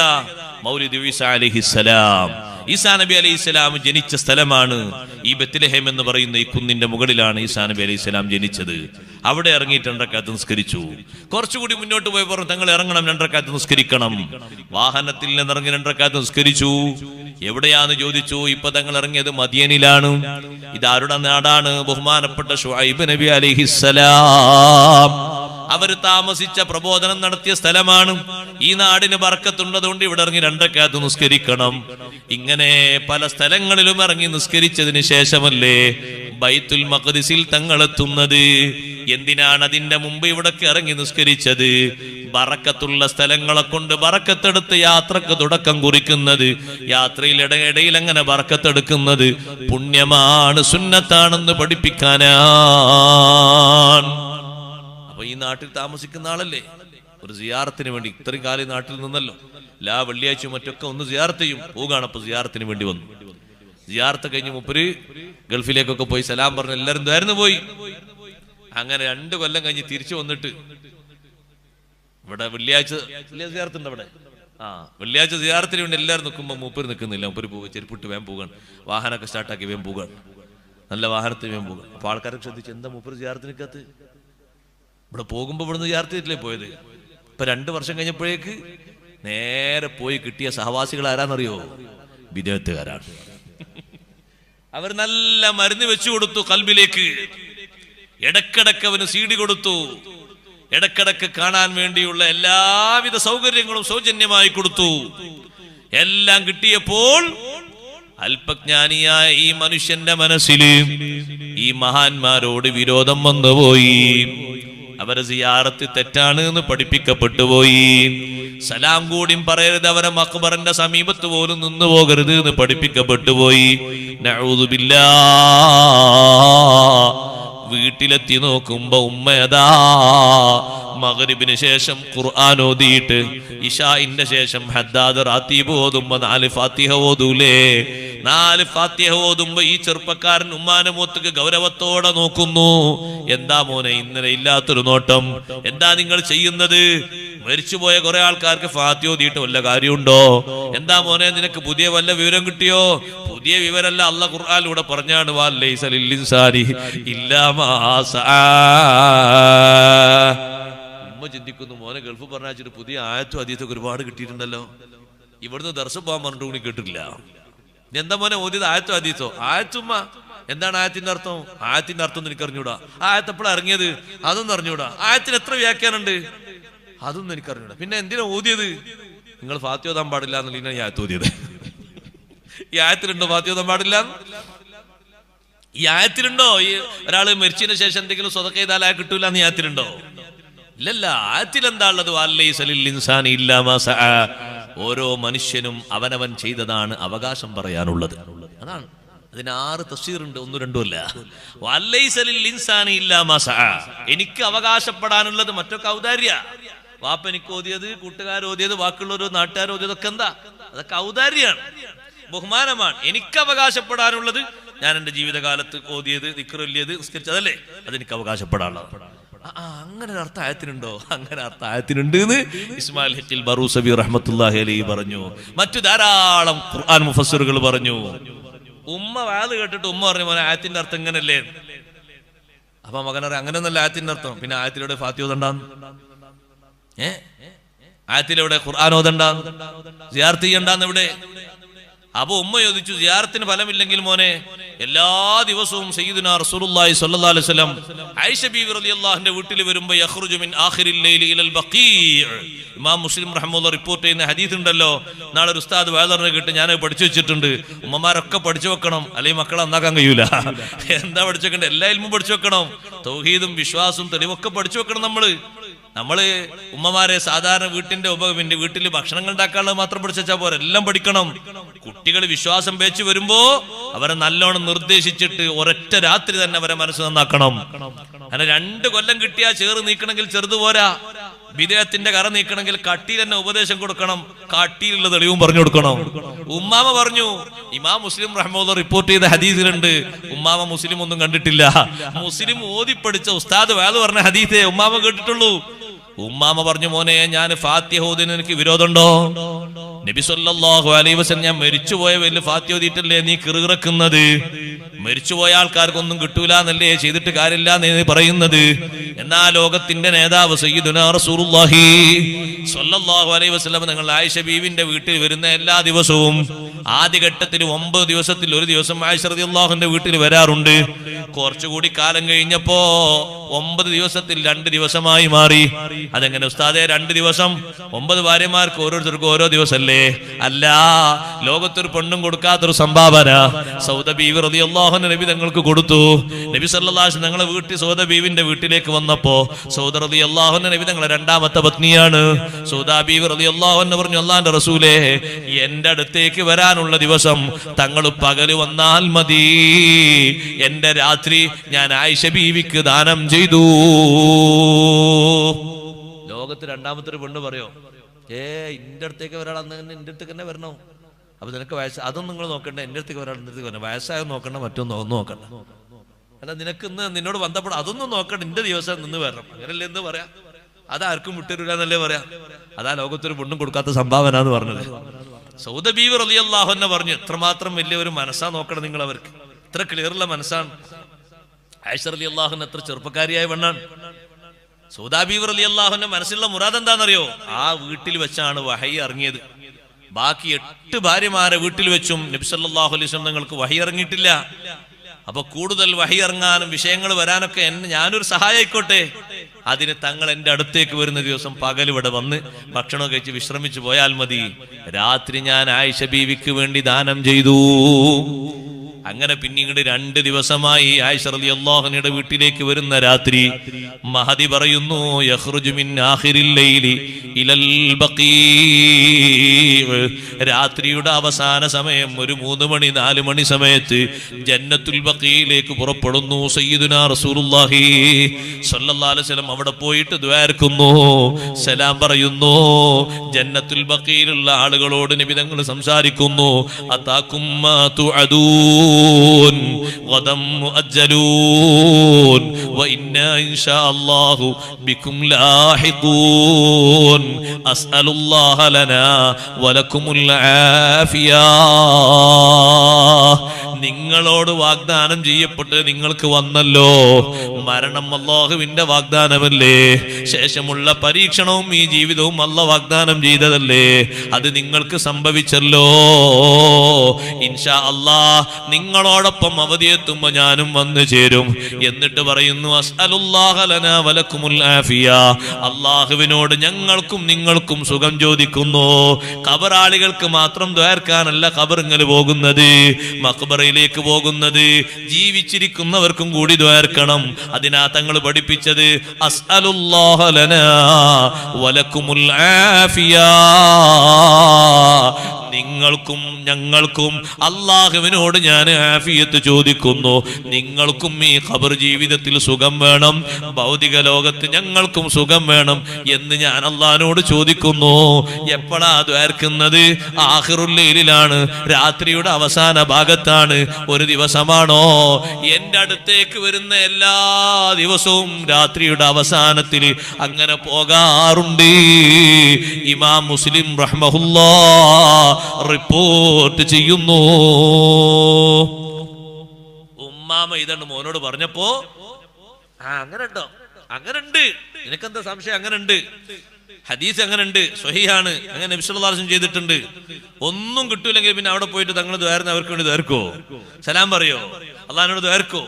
അവർക്ക് കിട്ടും എന്ന് പഠിപ്പിക്കാനല്ലേ അവിടുന്ന് ദ്വാരുന്ന് പഠിപ്പിച്ചത്, സലാം പറഞ്ഞത്. അവർക്കും നമുക്കും വേണ്ടി അള്ളാഹിനോട് ദ്വാരുന്നത്. രണ്ടു കൂട്ടർക്കും സുഖം കിട്ടുമ്പോൾ അവിടെ വെച്ച് ദ്വാരുന്നാല് അള്ളാഹിന്റെ റഹ്മത്ത് ഇറങ്ങുന്ന സ്ഥലമാണ്, മലക്കൾ ഇറങ്ങുന്ന സ്ഥലമാണെന്ന് പഠിപ്പിക്കാനല്ലേ, വെറുതെ ആണോ? അതുകൊണ്ട് മരിച്ചതിന് ശേഷം ഒന്നും കിട്ടൂല എന്ന് മോനെ നിന്നെ പഠിപ്പിച്ച തെറ്റാണ്, നീ ഇതിൽ നിന്ന് മാറണം. കട്ടിയുള്ള തെളിവ് ഉമ്മാമ പറഞ്ഞെടുത്തപ്പോ അങ്ങനെ ഉണ്ടല്ലേ, ആ എന്നാ നിങ്ങൾ ഫാത്തിഹ ഓതിക്കോളി, കുഴപ്പമില്ലാണ്ടോ, കുറച്ചും കൊണ്ട് കുറവ് കിട്ടി. അല്ല, സിയാറത്തിന് ഇതുവരെ സിയാറത്ത് ചെയ്തിട്ട് ഗൾഫിലേക്ക് പോകുമ്പോഴും സിയാറത്ത് 2 കൊല്ലം കഴിയുമ്പോഴേക്കിന് എന്തൊരു ഇസ്ലാമാ പഠിച്ച്, അല്ലാ ഭയങ്കര ഇസ്ലാമാ പഠിച്ച്. എന്താ പഠിച്ചത്? സൂറത്ത് ഏതാന്ന് വെച്ചാൽ ഒന്നും കിട്ടൂല. ഏതാ സൂറത്ത്? അതൊന്നും അറിയില്ല. ഖുർആൻ അങ്ങനെ ആയത്തുണ്ടെന്നേ അറിയുള്ളൂ, ഖുർആൻ അങ്ങനെ ആയത്തുണ്ടെന്നേ അറിയുള്ളൂ, വേറൊന്നും അറിയില്ല. എന്തെല്ലാം ആയത്തുകൾ ഖുർആനിൽ പഠിപ്പിക്കുന്നുണ്ട്. മരിച്ചതിന് ശേഷം ഒന്നും കിട്ടൂലെങ്കിൽ നിങ്ങൾ സ്വതക്ക ചെയ്തിട്ട് കാര്യമില്ല എന്നല്ലേ നബി സല്ലല്ലാഹു അലൈഹി വസല്ലം സഅദ് റളിയല്ലാഹുവിനോട് പറയണ്ടേ അല്ലേ? എന്റെ ഉമ്മ പെട്ടെന്ന് മരണപ്പെട്ടു പോയി.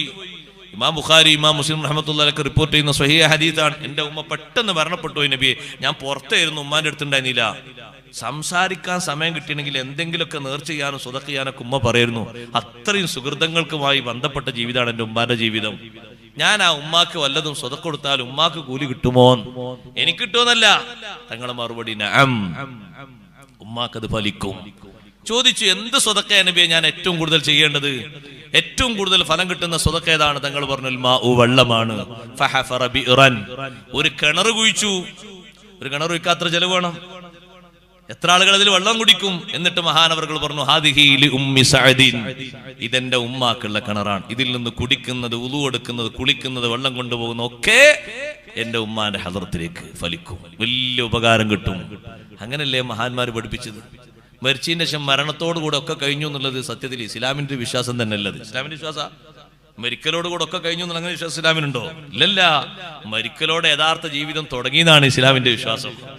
അതല്ലേ ആഖിറത്തിലേക്കുള്ള അവ്വലു മൻസിലിൻ മിൻ മനാസിലിൽ ആഖിറ, ആഖിറത്തിലേക്കുള്ള ആദ്യത്തെ വീടാണ് ഖബർ. അഷ്റഫുൽ ഖൽഖ് സല്ലല്ലാഹു അലൈഹി വസല്ലം പറഞ്ഞു അൽ ഖബ്റു അവ്വലു മൻസിലിൻ മിൻ മനാസിലിൽ ആഖിറ, പരലോകത്തേക്ക് പോകാനുള്ള ഭവനങ്ങളിൽ ആദ്യത്തെ ഭവനമാണ് ഖബർ. ഫഇന്ന ജാ മിൻഹു ഫമാ ബഅദഹു ഐസറു, ഖബറിൽ രക്ഷപ്പെട്ടാൽ ശേഷമുള്ളത് എളുപ്പമാണ്.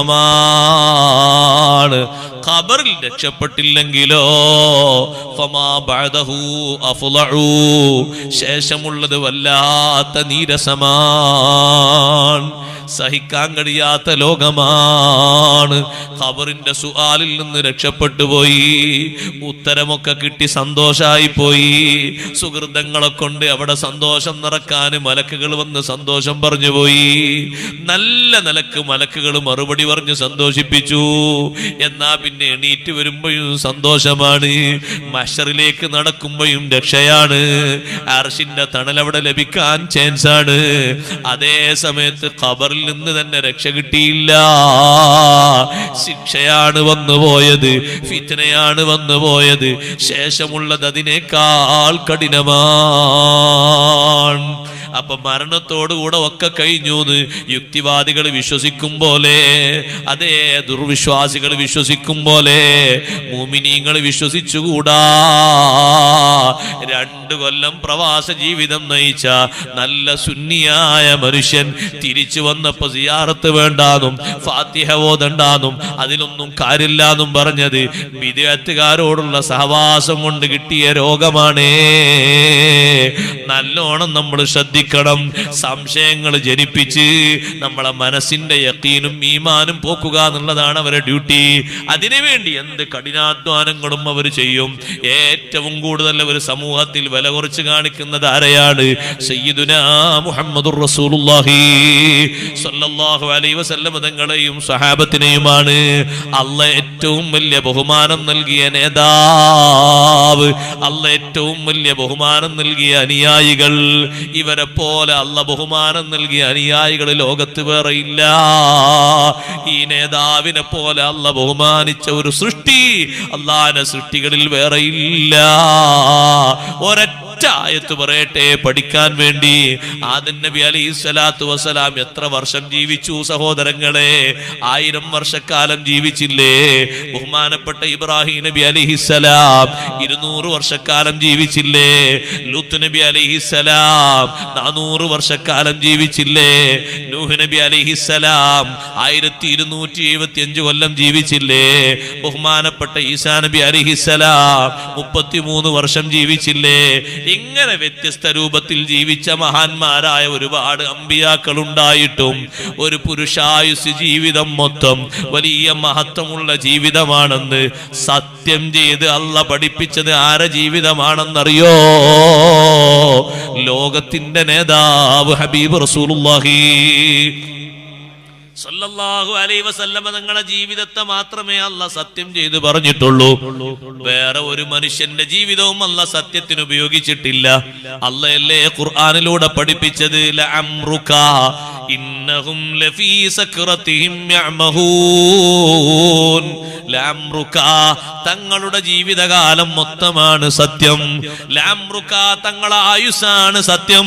40 ശേഷമുള്ളതല്ല, 63 കൊല്ലവും സത്യം ചെയ്ത് പറയുന്നു. അതേ, സത്യം ചെയ്യാൻ ഇത്രയും മഹത്വമുള്ളൊരു ജീവിതം ലോകത്ത് വേറെ ഏതാ? ഇത്ര ബഹുമാനമുള്ളൊരു ജീവിതം, ഇത്ര സന്തോഷമുള്ളൊരു ജീവിതം, ഇത്രമാത്രം ദൗത്യങ്ങൾ നിറവേറ്റിയൊരു ജീവിതം, ഇത്രമാത്രം പരീക്ഷണങ്ങൾ തരണം ചെയ്ത ജീവിതം, ഇത്രമാത്രം അനുഗ്രഹങ്ങൾ ലോകത്ത് വർഷിച്ചൊരു ജീവിതം ലോകത്ത് വേറെ ഏതാണ്? ലഅംറുക തങ്ങളുടെ ആയുസ് കാലം തന്നെയാണ് സത്യം. ഇന്നഹും ലഫീ സക്റതിഹിം യഅമഹൂൻ. ആ വിശ്വാസമില്ലാത്ത ആളുകളില്ലേ, അവരവരുടെ മസ്തിൽ അഭിരമിക്കുകയാണ്, പരിഭ്രമിച്ച് നടക്കുന്നു. വിശ്വാസക്കുറവ് ഒരു ലഹരിയാണ്, വിശ്വാസക്കുറവ് ഒരു മസ്താണ്. കാരണം എന്ത് ചെയ്യണം ഏത് ചെയ്യണമെന്ന് ലക്കും ലഗാനും ഇല്ലാതെ ചെയ്യുന്നൊരു ലോകമാണ് അന്ധവിശ്വാസം. ആ അന്ധവിശ്വാസം എന്ന മസ്തില് അവര് പരിഭ്രമിക്കുന്നു, സംശയിക്കുന്നു, അങ്ങനെ ജീവിക്കുന്നു. അതിന് അല്ലാഹു തആല സത്യം ചെയ്തു പറഞ്ഞ ജീവിതം അഷ്റഫുൽ ഖൽഖ് സല്ലല്ലാഹു അലൈഹി വസല്ലം തങ്ങളുടെ ജീവിതം മാത്രമാണ്. വേറൊരൊറ്റ നബിയുടെ ജീവിതവും അല്ലാഹ് സത്യത്തിന് ഉപയോഗിച്ചിട്ടില്ല. ഒരു മഹദിയുടെ ജീവിതവും അല്ലാഹ് സത്യത്തിന് ഉപയോഗിച്ചിട്ടില്ല. സ്വഹാബിമാരെ പറ്റി അല്ലാഹ് പറഞ്ഞതോ ഉലൈക ഹുമുൽ മുഅ്മിനൂന ഹഖ്ഖാ. അൻസാറുകളും മുഹാജിറുകളും ഉലൈക ഹുമുൽ മുഅ്മിനൂന ഹഖ്ഖാ. അവർ ഉറച്ച വിശ്വാസികളാണ്, യഥാർത്ഥ മുഅ്മിനീങ്ങളാണ്. അവരെ ഈമാനിൽ ലവലേശം സന്ദേഹം വേണ്ട. അവർ ഈമാനിൽ കമാലിയത്ത് പരിപൂർണത നേടിയ മഹാന്മാരാണ്. അവരെ പോലെ ഈമാനുള്ളവരല്ല പിൽക്കാലത്ത് ജീവിച്ച ഒരാളും. ഇവരെ പോലെ ഈമാനുള്ളവരല്ല. കാരണം അവരെ ഈമാനിന് സർട്ടിഫൈ ചെയ്തത്, അവരെ ഈമാനിനെ ബഹുമാനം പറഞ്ഞത് നബി സല്ലല്ലാഹു അലൈഹി വസല്ലമ തങ്ങളല്ല, അല്ലാഹുവാൻ. ഇത്ര ബഹുമാനമുള്ള ആളുകൾ ആരാ ലോകത്ത്? ഇവരെ ബഹുമാനം ഇടിച്ചു താഴ്ത്തുകയാണ് സർവ്വ ബിദ്അത്തുകാരുടെയും ലക്ഷ്യം. അവരെ ബഹുമാനങ്ങൾ കുറവാക്കുക, അവർ പറഞ്ഞ വിഷയങ്ങൾ സംശയിപ്പിക്കുക, അവർ ചെയ്ത കാര്യങ്ങളിൽ തിരുത്തുക, അവരെ പറ്റി ഇല്ലാത്ത കഥകൾ പ്രചരിപ്പിക്കുക. അള്ളാഹു നമ്മളെ കാത്തുരക്ഷിക്കട്ടെ. അതുകൊണ്ട് ബിദ്അത്തുകാരന്റെ കൂടെ ഇരിക്കുമ്പോ, ഗീബത്ത് പറയുന്നവന്റെ കൂടെ ഇരിക്കുമ്പോ നമ്മളെ മനസ്സ് കേടുവന്നു പോകും. അവൻ ആ പറയുന്നതൊക്കെ നമ്മളെ മനസ്സിലേക്ക് നമ്മളങ്ങനെ പകർത്തി നമ്മളെ മനസ്സിൽ ഓരോ ഓരോ ഓരോ ഓരോ ലെൻസും, മനസ്സിന്റെ ഓരോ ഓരോ ശുദ്ധിയുള്ള ഭാഗങ്ങളും ദുഷിച്ചു പോകും, നശിച്ചു പോകും. നല്ലവരുടെ കൂടെ ഇരിക്കണം. ദുനിയാവിന് ആർത്തി വെച്ച് ജീവിക്കുന്ന ആൾക്കാരുടെ കൂടെ മാത്രം ജീവിക്കരുത്. അപ്പൊ നിന്റെ മനസ്സിൽ ദുന്യാവോ മാത്രമായിരിക്കും. ആഖിറം ലക്ഷ്യം വെച്ചുകൊണ്ട് അതിലേക്ക് ദുനിയാവിനെ സബബാക്കുന്ന വടിയാക്കുന്ന ആൾക്കാരുടെ കൂടെ ജീവിക്കണം. ലക്ഷ്യം ആഖിറമാണ്. ദുനിയാവ് അതിലേക്കുള്ള ഒരു ആയുധമാണ്, ഒരു പലകയാണ്, ഒരു പാലമാണ്.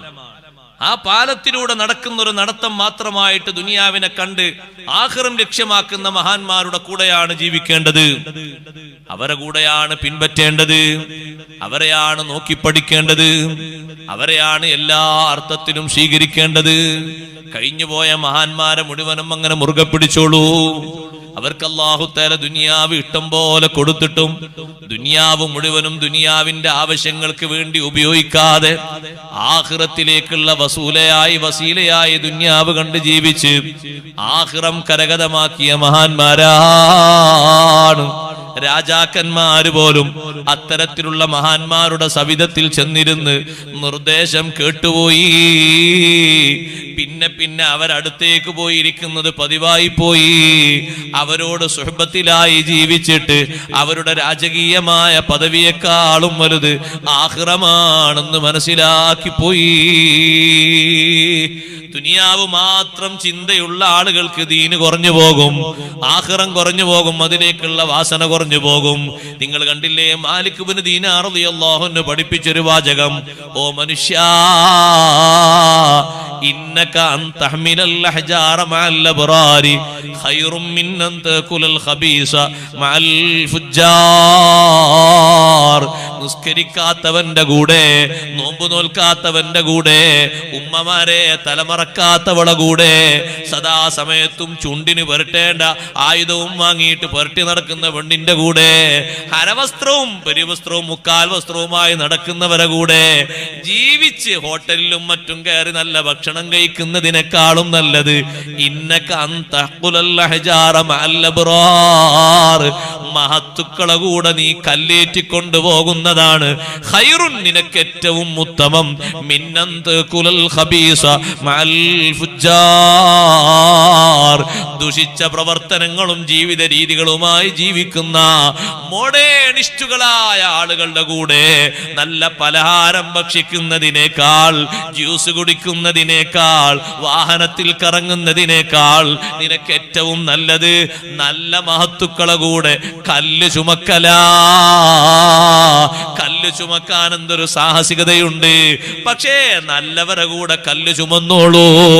ആ നല്ലവരുടെ കാറ്റ് തട്ടിയിട്ട് അവരെ വിയർപ്പിന്റെ വാസന അനുഭവിച്ചിട്ട് നന്മ ചെയ്യുന്നവരുടെ വാസനയും അവരുടെ സഹവാസവും അല്ല നിന്റെ കൽബിൽ തരുന്നു. അവരെ കൊണ്ട് നിനക്ക് ആഖിറം തരുന്നു. അതേ സമയത്ത് ദുഷിച്ച ആളുകളെ കൂടെ പോയിട്ട് നീ നല്ല പലഹാരം കഴിക്കുമ്പോ, സുഭിക്ഷമായ ഭക്ഷണങ്ങൾ കഴിക്കുമ്പോ, കഴിക്കുന്ന ഭക്ഷണത്തിന് ടേസ്റ്റ് ഉണ്ടെങ്കിലും നിന്റെ കൂടെയുള്ള സഹവാസികൾ ദുഷിച്ചവരാണ്, നിസ്കാരമില്ലാത്തവരാണ്, നോമ്പില്ലാത്തവരാണ്, ദീനിന്റെ സംസ്കാരങ്ങൾ മുഴുവനും പീതെറിയുന്നവരാണ്, ബാപ്പയെ ഉമ്മയെ ബഹുമാനിക്കാത്തവരാണ്, കടമ തീർക്കാത്തവരാണ്, അള്ളാഹുവിൽ തന്നെ തികഞ്ഞ വിശ്വാസമില്ലാത്തവരാണ്. തമ്മാടിത്തരങ്ങൾ മുഴുവനും നല്ലതായിട്ട് അതൊക്കെ പുതിയ മുസ്ലിമിന്റെ മുഖമായിട്ട് കണ്ടിട്ട് ജീവിതത്തിലേക്ക് വലിച്ചുകൂട്ടുന്നവരാ. അവരെ സ്വഭാവങ്ങൾ അറിയാതെ നിന്റെ സംസ്കാരമായി മാറുന്നു. അവരെ ചെയ്തികൾ നിന്റെ ജീവിതത്തിലേക്ക് കടന്നു വരുന്നു. അതുകൊണ്ട് സഹോദരാ, ഈമാന് പോകുന്ന രീതിയിൽ, ഖാത്തിമത്ത് നഷ്ടമാകുന്ന രീതിയിൽ ഒരു കൂട്ടുകാരന്റെ കൂടെയും കൂടി പോകണ്ട. നിങ്ങൾ കണ്ടില്ലേ, രണ്ട് കൂട്ടുകാരെ പറ്റി അല്ലാഹു ഖുർആനിലൂടെ പഠിപ്പിക്കുന്നുണ്ട്.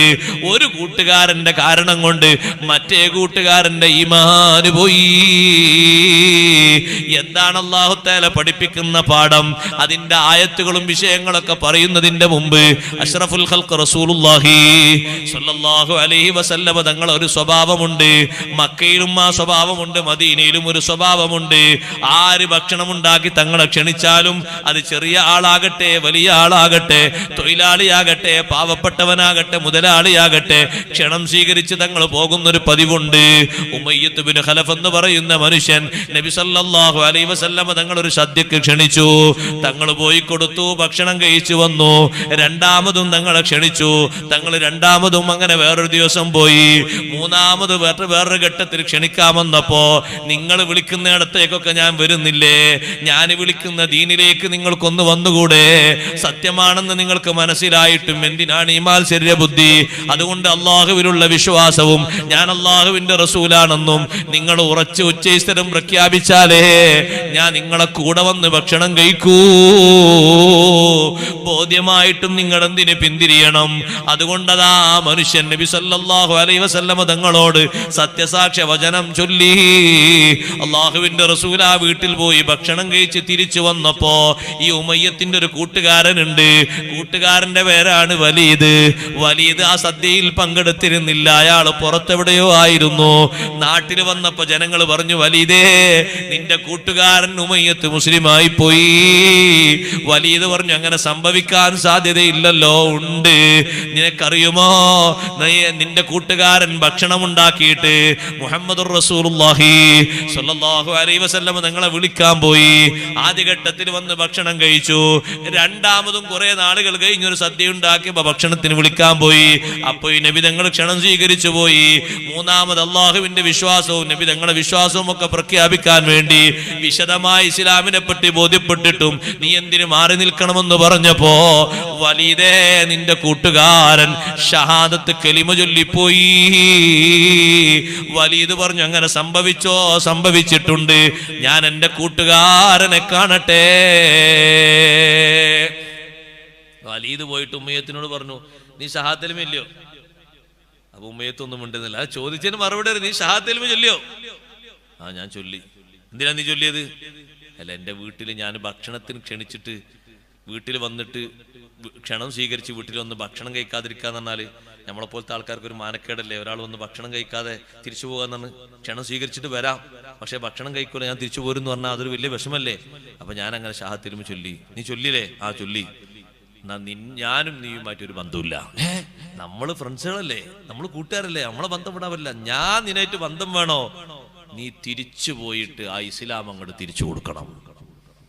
നീ ഇസ്ലാമിൽ നിന്നൊരു ബന്ധമില്ലാന്ന് പറയണം. പറഞ്ഞാ മാത്രം പോരാ, നീ ആ നേതാവിന്റെ മുഖത്തേക്ക് തുപ്പണമെന്ന് കൂടി വലീദ് പറഞ്ഞു. എങ്കിലേ ഞാൻ നിന്നോട് ബന്ധമുള്ളൂ. സുബ്ഹാനല്ലാഹ്. കൂട്ടുകാരന്റെ അഭ്യർത്ഥന മാനിച്ച് ഉമയ്യത്ത് ബിൻ ഖലഫ് പോകുന്നു. അഷ്റഫുൽ ഖൽഖ് റസൂലുള്ളാഹി സ്വല്ലല്ലാഹു അലൈഹി വസല്ലം തങ്ങളോട് പോയിട്ട് ഇസ്ലാമിൽ നിന്ന് രാജിയാണെന്ന് പ്രഖ്യാപിക്കുന്നു. ഞാൻ നിങ്ങളെ വിശ്വസിക്കുന്നില്ല, അള്ളാഹുവിൽ വിശ്വസിക്കുന്നില്ല എന്ന് പറയുന്നു. വലീദ് ഏൽപ്പിച്ചതുപോലെ അങ്ങ് തുപ്പിയപ്പോൾ മുത്തുനബി സല്ലല്ലാഹു അലൈഹി വസല്ലം തങ്ങളെ ശറഫാക്കപ്പെട്ട പൂമുഖത്തില് ആ ഉമിനീര് പോയി വീയാതെ അത് തിരിച്ചടിച്ചു പോയി. ഉമയ്യത്തിന്റെ മുഖത്തേക്ക് വന്നിട്ട് അതൊരു രോഗമായി മാറി. പിന്നെ ആ രോഗം മാറാൻ ഏടെ പാടുപെട്ടുപോയി. അപ്പോഴല്ലേ അല്ലാഹു ആയത്തിറക്കിയത്, വയൗമ യഅല്ലുല്ലാലിമു അലാ യദൈഹി യഖൂലു യാ ലൈതനി ഇത്തഖദ്തു മഅർ റസൂലി സബീലാ. എന്റെ പ്രിയപ്പെട്ട കൂട്ടുകാരെ, കൂട്ടുകാരികളെ, ഇവിടെ ഒരുപാട് ദിവസം വാദ നടക്കുന്നുണ്ട്. 20 ദിവസം വാദ നടക്കുന്നുണ്ട്. ഉസ്താദുമാര് വ്യത്യസ്ത വിഷയങ്ങൾ പറയുന്നുണ്ട്. ഞാനൊന്ന് പറയട്ടെ, നമുക്ക് വലിയ ദൈവം നമ്മുടെ കൂട്ടുകാരൻ എന്ന് പറഞ്ഞ് അവന്റെ ഇംഗിതത്തിനനുസരിച്ച് ദീന് വലിച്ചെറിഞ്ഞ് അനാവശ്യങ്ങൾ ജീവിതത്തിലേക്ക് മുഴുവനും വാരിക്കൂട്ടിയിട്ട് ആര് പറഞ്ഞതും കേൾക്കാതെ താന്തോന്നികളായി നടക്കുന്ന ചെറുപ്പക്കാരാ, ചെറുപ്പക്കാരി, നാളെ ആഖിറത്തിൽ വഴിപിഴച്ചു പോയിട്ട് സർവ കൂട്ടുകാരും കൈകടിക്കുന്നൊരു നേരമുണ്ട്. നല്ലോണം ജീവിക്കണമെന്ന് നിർദ്ദേശം കിട്ടിയിട്ടും അതിന്റെ മാർഗങ്ങളൊക്കെ അറിഞ്ഞിട്ടും വഴിതെറ്റിപ്പോയി മാർഗം പിഴച്ചു പോയ അക്രമി നാളെ ആഖിറത്തിൽ കൈകടിക്കും. ആലങ്കാരികമായി പറഞ്ഞതല്ല, ഖുർആൻ മുഫസ്സിറുകൾ പറഞ്ഞു, കൈ കടിച്ച് കടിച്ച് കടിച്ച് മുട്ടും കൈ വരെ വേദന കൊണ്ട് വിഷമം കൊണ്ട് കടിച്ച് കടിച്ച് നാവിലൂടെ പല്ലിലൂടെ കടിച്ച് പൊടിപൊടിക്കുന്നു. എന്നിട്ടവൻ പറയുന്നത്, യാ ലൈതനി ഇത്തഖദ്തു മഅർ റസൂലി സബീലാ. മുത്തുനബി സല്ലല്ലാഹു അലൈഹി അലൈഹി വസല്ലം തങ്ങളുടെ കൂടെ തങ്ങളെ പാത പിൻപറ്റി ജീവിച്ചിരുന്നെങ്കിൽ ദുനിയാവിൽ കിട്ടിയ 60 കൊല്ലം 50 കൊല്ലം 40 കൊല്ലം 28 കൊല്ലം 20 കൊല്ലം അല്ലാഹുവിന്റെ റസൂലിന്റെ മാർഗത്തിലായി നിലനിന്നിരുന്നെങ്കിൽ എത്ര നന്നായിരുന്നു. യാ വൈലതാ ലൈതനി ലം അത്തഖിദ് ഫുലാനൻ ഖലീലാ. ബാപ്പ ഓന്റെ കൂടെ നീ നടക്കരുത് എന്ന് പറഞ്ഞിട്ടും ഉസ്താദുമാര് നിർദ്ദേശിച്ചിട്ടും ഓൻ ഫാസിഖാണ്, ഓൻ കുടിയനാണ്, ഓൻക്ക് മറ്റേ സ്വഭാവമുണ്ട്, നീ പെട്ടുപോകല്ല മോനെ, ഓൻ വിദേഹത്തുകാരനാണ്, ഒപ്പം സ്കൂളിൽ പഠിച്ചത് ശരിയാണ്, ഒരേ ബെഞ്ചിരുന്നിട്ടാണ് SSLC പരീക്ഷയൊക്കെ ശരിയാണ്, പക്ഷേ നിനക്കോനെ നന്നാക്കാൻ കഴിയാത്തത് കൊണ്ട് നീ അവന്റെ കൂടെ ചേർന്നിട്ട് അവന്റെ കൂടെ ആയിപ്പോകല്ലേ, അവന്റെ സംസ്കാരം കൂടി നീ ചേർക്കല്ലേ എന്ന് എല്ലാവരും പറഞ്ഞിട്ടും നീ കേട്ടില്ലല്ലോ. എന്നിട്ട് ആഖിറത്തിൽ വെച്ച് കൈകടിച്ച് പറയുന്നത് യാ വൈലതാ ലൈതനി ലം അത്തഖിദ് ഫുലാനൻ ഖലീലാ. ആ ചങ്ങാതിയുടെ കൂടെ ഫ്രണ്ട്ഷിപ്പുമായി നടക്കേണ്ടില്ലായിരുന്നു, കുടുങ്ങിപ്പോയല്ലോ. ലഖദ് അളല്ലനി, അവൻ എന്നെ തെറ്റിച്ചു കളഞ്ഞു. ലഖദ് അളല്ലനി അനിദ്ദിക്രി ബഅദ ഇദ് ജാഅനി, നല്ല മാർഗം നല്ല ഉത്ബോധനം കിട്ടിയ ശേഷം നന്നാകണമെന്ന് തോന്നിയിട്ടും എന്നവൻ തെറ്റിക്കളഞ്ഞു. ഞാനിന്ന് ഇങ്ങോട്ട് വരുമ്പോ കാസർഗോഡ് ഒരു ചെറുപ്പക്കാരന്റെ കടയിൽ സാധാരണ 2-3 പ്രാവശ്യം അവിടെ ചായ കുടിക്കാൻ കയറിയില്ല, പരിചയത്തിന് ഒന്നും ചായ കുടിക്കാൻ കയറി. ഞാൻ ഇറങ്ങുമ്പോൾ ആ ചെറുപ്പക്കാരൻ പ്രത്യേകം ദ്വാരക്കണം എന്ന് പറഞ്ഞിട്ട് എന്നോട് പറഞ്ഞു, ഉസ്താദേ നന്നാകണമെന്ന് തോന്നി ഓരോ ദിവസവും പ്രതിജ്ഞ എടുക്കാറുണ്ട്, പക്ഷെ എല്ലാ ദിവസവും പുതിയ കാര്യങ്ങളെ കൊണ്ട് നമ്മൾ ദുഷിച്ചു പോവുകയാണ്, നിങ്ങളൊന്ന് ദ്വാരക്കണം, അല്ലാഹു തആല അവരെയും നമ്മളൊക്കെ നന്നാക്കി തരട്ടെ, അള്ളാഹിന്റെ സ്വാലിഹീങ്ങളിൽ നല്ല മനുഷ്യന്മാർ അള്ളാഹു ചേർത്തി തരട്ടെ. അപ്പൊ കൂടെ കൊണ്ട് നടക്കുന്ന കൂട്ടുകാരനായ മൊബൈലും നമ്മളെ ചതിക്കും. മൊബൈൽ ഒരുപാട് ആൾക്കാരെ ചതിച്ച പോലെ നമ്മളെയും ചതിക്കും. എങ്ങനെ ചതിക്കും? അതിലുള്ള ദൃശ്യങ്ങൾ, അതിലുള്ള ശ്രാവ്യങ്ങൾ അല്ലാഹ് പൊരുത്തപ്പെടാത്തതാണെങ്കിൽ നമ്മൾ അതിന്റെ അഡിക്റ്റായി മാറും. നിസ്കാരത്തെക്കാളും വലിയ ഇൻട്രസ്റ്റ്, ബാപ്പ ഉമ്മ പറഞ്ഞ് കേൾക്കുന്നതിനേക്കാളും വലിയ ഇൻട്രസ്റ്റ് കൂട്ടുകാരനായി കൂടെ കൊണ്ട് നടക്കുന്ന ഈ ഉപകരണമായിരിക്കും. ഏറ്റവും കൂടുതൽ നേരം കളയുന്നത് ബാപ്പയും ഉമ്മയും രോഗമായിട്ട് അപ്പുറത്ത് കിടക്കുമ്പോൾ ആശ്വസിപ്പിക്കാനല്ല, 2 മണി 3 മണി വരെ സമയം കളയുന്നത് ഈ ഒരു കൂട്ടുകാരന് വേണ്ടിയായിരിക്കും. എന്താണോ അയാൾ നമുക്ക് കാണിച്ചിരുന്ന ദൃശ്യങ്ങൾ അത് കണ്ടങ്ങനെ നേരം കളയുക, അതിനുവേണ്ടി അങ്ങനെ ഭ്രാന്ത് പോലെ ഉറക്കൊഴിച്ചിരിക്കുക. എല്ലാ സമയത്തും ആരോടും കണക്ഷൻ ഇല്ലെങ്കിലും ഇപ്പൊ കണക്ഷൻ ഒരു പുതിയ കൂട്ടുകാരെ കിട്ടിയല്ലേ. ഇവിടുന്ന് കാസർഗോഡ് നിന്ന് മംഗലാപുരത്തും തിരുവനന്തപുരം വരെ പോകുന്നതിന് ഇപ്പൊ ആൾക്കാർക്ക് കൂട്ടുകാരെ വേണ്ട, കാരണം കൂട്ടുകാർ റെഡി ആയിപ്പോയി. 2 കാതിലേക്കും കൂട്ടുകാരെ കയറ്റി വെക്കാണ്. എന്നിട്ട് അവിടെ ഇറങ്ങുമ്പോഴാണ് പിന്നെ തിരുവനന്തപുരം ആയില്ലേ, ഇത്ര പെട്ടെന്ന്, എത്ര ഒരു സന്തോഷമാണ് അല്ലാഹ് തന്നത്. ഇതൊക്കെ ഇങ്ങനെ കേട്ട് ആസ്വദിക്കാൻ പറ്റിയൊരു യാത്ര എത്ര സുഖാണ്. അവൻ ഉറങ്ങുന്നതിന്റെ ഇടയിൽ അവന്റെ കാതിൽ നിന്ന് എന്തോ 2 എണ്ണം പുറത്തേക്ക് ചാടിപ്പോയപ്പോ ആ ട്രെയിനിൽ യാത്ര ചെയ്യുന്ന ആൾക്കാരൊക്കെ അന്തം വിട്ടുപോയി. കാരണം അതിലൂടെ മുഴുവനും പറയുന്നത് സെക്സിന്റെ വർത്തമാനം മാത്രമാണ്. പ്രേമത്തിന്റെയും കാമുകന്റെയും കാമുകയുടെയും വൃത്തികേടുകൾ മാത്രമാണ്. സുബ്ഹാനല്ലാഹ്. ഈ യാത്ര ചെയ്യുന്ന നല്ല തോന്നിക്കുന്ന നല്ല പേരുള്ള ഈ ചെറുപ്പക്കാരൻ ഇതാണോ കേൾക്കുന്നത്, ഇതാണോ കാണുന്നത്? കുറച്ചു കഴിഞ്ഞ് കയ്യിൽ നിന്ന് മൊബൈല് താഴെ വീണുപോയി നോക്കുമ്പോൾ ആൾക്കാർ മുഴുവനും കണ്ണുപൊത്തിപ്പോയി. കാരണം അതിൽ കാണുന്നത് നീല കളറും പച്ച കളറും മറ്റു കുറെ കളറില്ലേ, ബ്ലൂ ബ്ലാക്ക് എന്നൊക്കെ പറഞ്ഞ് അങ്ങനെ കുറെ കളറിന്റെ സിസ്റ്റാണ് കാണുന്നത്. കാണുന്ന ആൾക്കാരൊക്കെ കണ്ണുത്തിപ്പോയത് കാണാൻ അവർക്കൊരു മടിയായി പോയി. ഒരാള് മൊബൈൽ എടുത്തിട്ട് വേഗം അയാളെ ശരീരത്തിലേക്ക് തന്നെ വെച്ചുപോയി. അപ്പൊ അയാൾ ഉറക്കിൽ നിന്ന് ഉണർന്നു. മൊബൈൽ ശരീരത്തിൽ തട്ടിയപ്പോ ഉറക്കിൽ നിന്ന് ഉണർന്നിട്ട് വേഗം പിന്നെയും കാതിലേക്ക് 2 കൂട്ടുകാരെ വീണ്ടും കയറ്റി വെച്ചിട്ട് പിന്നെയും സുഖത്തോടെ ഉറങ്ങുകയാണ്. എന്താ നമ്മൾ കാണുന്നത്, എന്താ നമ്മൾ കേൾക്കുന്നത്? നമ്മൾ ആലോചിക്കണം. നമുക്ക് കൂട്ടുകാരായിട്ട് ഒറ്റ കിടക്കാൻ അവിടെ ആരെങ്കിലും ഒരു മൊബൈലും അതിന് കാതിലേക്ക് വെക്കാൻ 2 ഇയർഫോണും തരുമോ? ആരെങ്കിലും കൂടെ കൊണ്ടു തരുമോ? നല്ലത് കേൾക്കുകയാണെങ്കിൽ അപ്പൊ തന്നെ ആൾക്കാർ ഉറങ്ങിപ്പോവാണ്. കണ്ടില്ല നിങ്ങള്? ചില ആൾക്കാർക്ക് പറയും നല്ല സുഖാണ്, ഒരു വാലങ്ങ് മൊബൈലിൽ വെച്ചാൽ 10 മിനിറ്റ് കൊണ്ട് ഉറക്കം കിട്ടും. ആയത്തിൽ കുറിച്ച് ചിലപ്പോൾ 100 എണ്ണം ഓതിയാൽ ഉറക്കം വരൂല. നല്ലൊരു വാല് പഠിക്കാൻ പറ്റിയൊരു വാലങ്ങ് വെച്ചാൽ അങ്ങനെ ഉറങ്ങുന്ന ആൾക്കാരും കാണാം. മുൻകർ നക്കീറിനൊക്കെ ചോദ്യങ്ങളെ പറ്റി ഇങ്ങനെ പറയുണ്ടാവും. അവരാ ചോദ്യങ്ങളോട് ഇങ്ങനെ പ്രതികരിക്കുന്നുണ്ടാവും. കൂർക്കം വലിയുണ്ട്. അതാ നല്ലത് കേട്ട് പഠിക്കേണ്ട സാഹചര്യത്തിൽ ഉറങ്ങുക. രാവിലെ ഇയാളൊരു ക്ലാസ്സിൽ പങ്കെടുത്തു, ഖുർആൻ ക്ലാസ് ആണ്, കേട്ട് പഠിക്കാൻ നല്ല ഒരു ആയത്തിന്റെ തഫ്സീറാ കേൾക്കുന്നത്. അത് ആ 10 മിനിറ്റ് കഴിഞ്ഞപ്പത്തിന് ഉറങ്ങി. അത് മാറ്റിയിട്ട് പിന്നെ അയാളൊരു വാർത്തയുടെ അപ്പുറം ഇട്ടു. അയാൾ കണ്ണിങ്ങനെ വെച്ചിട്ട് പോലും അയാൾ ഉറങ്ങുന്നില്ല, ഭക്ഷണം കഴിച്ചിട്ട് ഉറങ്ങുന്നില്ല, ഉറങ്ങേണ്ട നേരായിട്ട് ഉറങ്ങുന്നില്ല. അപ്പൊ എന്താ നമ്മളെ ശരീരത്തിലേക്ക് മനസ്സിലേക്ക് താല്പര്യമായിട്ട് കടന്നിരിക്കുന്നത്? എന്താ? നല്ല വാസനയോ ദുഷിച്ച വാസനയോ? ഏതാ നമ്മളെ ശരീരത്തിന് ഫിറ്റ് ആയിട്ടുള്ളത്? യാ വൈലതാ ലൈതനി ലമ്മത്തഖിദ് ഫുലാനൻ ഖലീലാ. ബാപ്പയുള്ള കാലം, കൂട്ടുകാര് നല്ലവരുള്ള കാലം, നല്ല നിലക്ക് ജീവിച്ചിട്ടൊരു കൂട്ടുകാരനെ കിട്ടിയപ്പോ അവൻ എന്നെ തെറ്റിച്ചു കളഞ്ഞു. വകാന ശൈത്വാനു ലിൽ ഇൻസാനി ഖദൂലാ. വ്യത്യസ്ത രൂപത്തിൽ പിശാചുക്കൾ വരൂലേ? തെറ്റിക്കുന്ന മനുഷ്യന്മാർക്ക് മനുഷ്യ പിശാചുക്കൾ എന്നല്ല അള്ള പേര് പറഞ്ഞത്.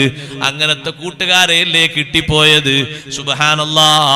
അതുകൊണ്ട് അന്ത്യം മോശമാക്കുന്ന രീതിയിൽ ഈ വലീദല്ലേ ഉമയ്യത്തിന്റെ ഷഹാദത്ത് മുഴുവനും നീക്കിയത്.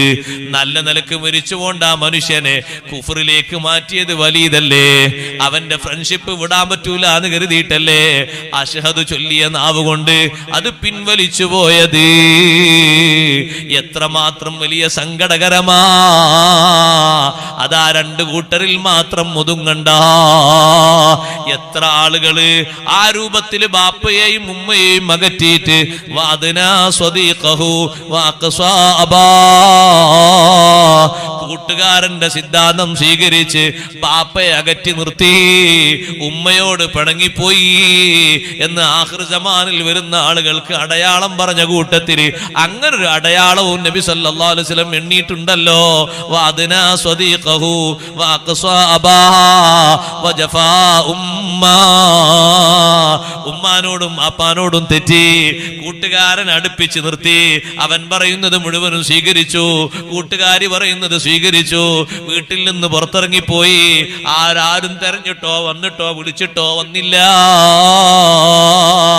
ആ രൂപത്തിൽ സ്വന്തം സിദ്ധാന്തങ്ങളുമായി കഴിഞ്ഞ് ഇനി നമുക്ക് നമ്മുടെ മാർഗം, നിങ്ങൾ വേണമെങ്കിൽ മറ്റു മക്കളെ നോക്കിക്കോളൂ എന്ന് പറഞ്ഞിട്ട് വഴിവിട്ട മാർഗങ്ങളിലേക്ക് പോയവർക്ക് പോലും ഏണി വെച്ചു കൊടുത്തത്, താങ്ങ് കൊടുത്തത് കൂട്ടുകാരാ.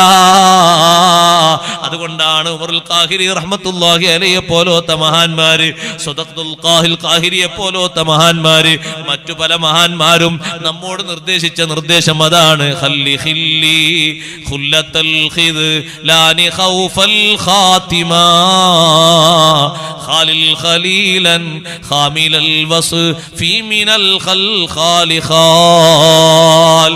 എന്റെ കൂട്ടുകാരാ, നല്ല സുഹൃത്തിനോട് നീ ചങ്ങാത്തം കെട്ടണം. ആരാണ് ആ നല്ല സുഹൃത്ത്? ദീനിലായിട്ട് നിന്നെ ഉറപ്പിച്ചു നിർത്തും, നന്മകളെ കൊണ്ട് നിന്നോട് ഉപദേശിക്കും. നിന്നയിൽ നിന്ന് വല്ല തിന്മയും കാണുമ്പോ അവന് നീരസം വരും, നീ അത് ഒഴിവാക്കും. അങ്ങനെ നല്ല നിലക്കുള്ള സൗഹൃദം പാലിക്കുന്ന മുഅ്മിനീങ്ങളില്ലേ, അവരെയാണ് നീ മനസ്സിലേക്ക് കൂട്ടുകാരായി നീ സ്വീകരിക്കേണ്ടത്. അവരോടൊപ്പമാണ് നീ കൂടുകെട്ടി നടക്കേണ്ടത്. അല്ലെങ്കിലോ നിന്റെ ഖാത്തിമത്ത്, നിന്റെ അന്ത്യം മോശമായി പോകുന്നു. അങ്ങനത്തെ കൂട്ടുകാര് വേണ്ട, നല്ലവര് മാത്രം മതി. നല്ലവരോടൊപ്പം സാവസിച്ച് നടക്കുന്ന ആളുകള് എത്ര രൂപത്തിൽ നന്നാകുന്നറിയോ? മാഉൽ കനീഫി ഇദാ മസാല മുഖ്തലിത്വാ ബിമാഇ നഹരിൻ ഫസാലത് മിൻഹു അഖ്ദാറു. ടോയ്ലറ്റിൽ നിന്ന് ഒഴുകുന്ന മലിനജലം കണ്ടിട്ടില്ലേ? അതൊരു സമുദ്രത്തോട് പോയി ചേർന്നാൽ പിന്നെ പോയി നോക്കുമ്പോ ടോയ്ലറ്റിലെ വെള്ളം കാണാനില്ല. മുക്കി നോക്കുന്ന വെള്ളത്തിന് അതിന്റെ വാസനയില്ല, അതിന്റെ കളറില്ല, അതിന്റെ രുചിയില്ല. ക്ലീൻ ചെയ്തു പോയി.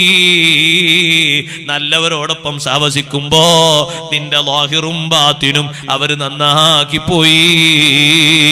കഴിഞ്ഞ കാലത്ത് ജീവിച്ച മഹാന്മാരില്ലേ, അവരുടെ മാതൃകകൾ സ്വീകരിക്കുക, സ്വഹാബിമാരെ അവലംബിക്കുക, ഇമാമിങ്ങളുടെ വഴി സ്വീകരിക്കുക, നാട്ടിലെ നല്ല നല്ല ആലിമീങ്ങളെ സുഹബത്ത് വെക്കുക, സാദാത്തുക്കളോട് ബഹുമാനം വെക്കുക.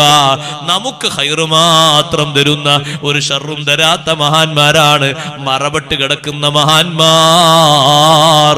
അവരെ മാനസികമായും ശാരീരികമായും അടുപ്പം സ്ഥാപിക്കുക. അവരെ വടിയിലായി ചേർന്ന് കിട്ടാൻ വേണ്ടി കഠിനാധ്വാനം ചെയ്യുക. അവരുടെ ജീവിത സരണി അത് ഖുർആനിലുണ്ട്, ഹദീസിലുണ്ട്, ചരിത്രങ്ങളിലുണ്ട്. ആ വഴി സ്വീകരിച്ചുകൊണ്ട് അവരോട് മഹബത്ത് വെച്ചുകൊണ്ട് അവരിലേക്ക് അടുക്കുക. അള്ളാഹു നമുക്ക് തൗഫീഖ് നൽകുമാറാകട്ടെ. രാജാക്കന്മാരിൽപ്പെട്ട രാജാവായിരുന്നു ഹാറൂൻ റഷീദ്. ഒരൊറ്റ സംഭവം ബറക്കത്തിന് പറഞ്ഞ് ഞാൻ എന്റെ വാക്കുകൾ ഉപസംഹരിക്കട്ടെ. ഹാറൂൻ റഷീദ് അതേ ഹജ്ജിന് പോയ സമയത്ത് ഹാറൂൻ റഷീദ് ഫുലൈൽ ബിൻ റബീ റളിയല്ലാഹുവിന്റെ അടുത്ത് വന്നിട്ട് പറയുന്നു, ഹാറൂൻ റഷീദ് വന്നിട്ട് പറയുന്നു, ഫുലൈൽ ബിൻ റബീനോട് പറയുന്നു, എന്നെ നീ ഒന്ന് കൊണ്ടുപോകണം. എങ്ങോട്ടാ കൊണ്ടുപോകേണ്ടത്? എനിക്ക് ചോദിക്കാനും മാതൃകയാക്കാനും പറ്റിയ നല്ലൊരു മനുഷ്യന്റെ അടുത്തേക്ക് എന്നെ കൊണ്ടുപോകണം. നല്ലൊരാളടുത്തേക്ക്, അയാളെ സമീപത്തെത്തിയാൽ എന്റെ കൽബ് നന്നാകണം. ഉപദേശം കിട്ടിയാൽ എന്റെ ഭരണവും എന്റെ എല്ലാ കാര്യങ്ങളും എനിക്ക് നന്നാക്കാൻ പറ്റണം.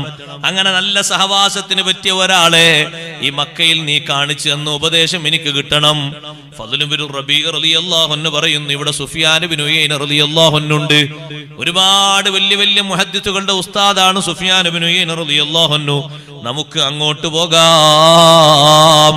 ഫദ്ൽ ബിൻ റബീ റളിയല്ലാഹു അൻഹു പറയുന്നു, ഞാൻ പോയിട്ട് മഹാനവറുകളെ വാതിൽ മുട്ടി. ആരാണ് ചോദിച്ചു?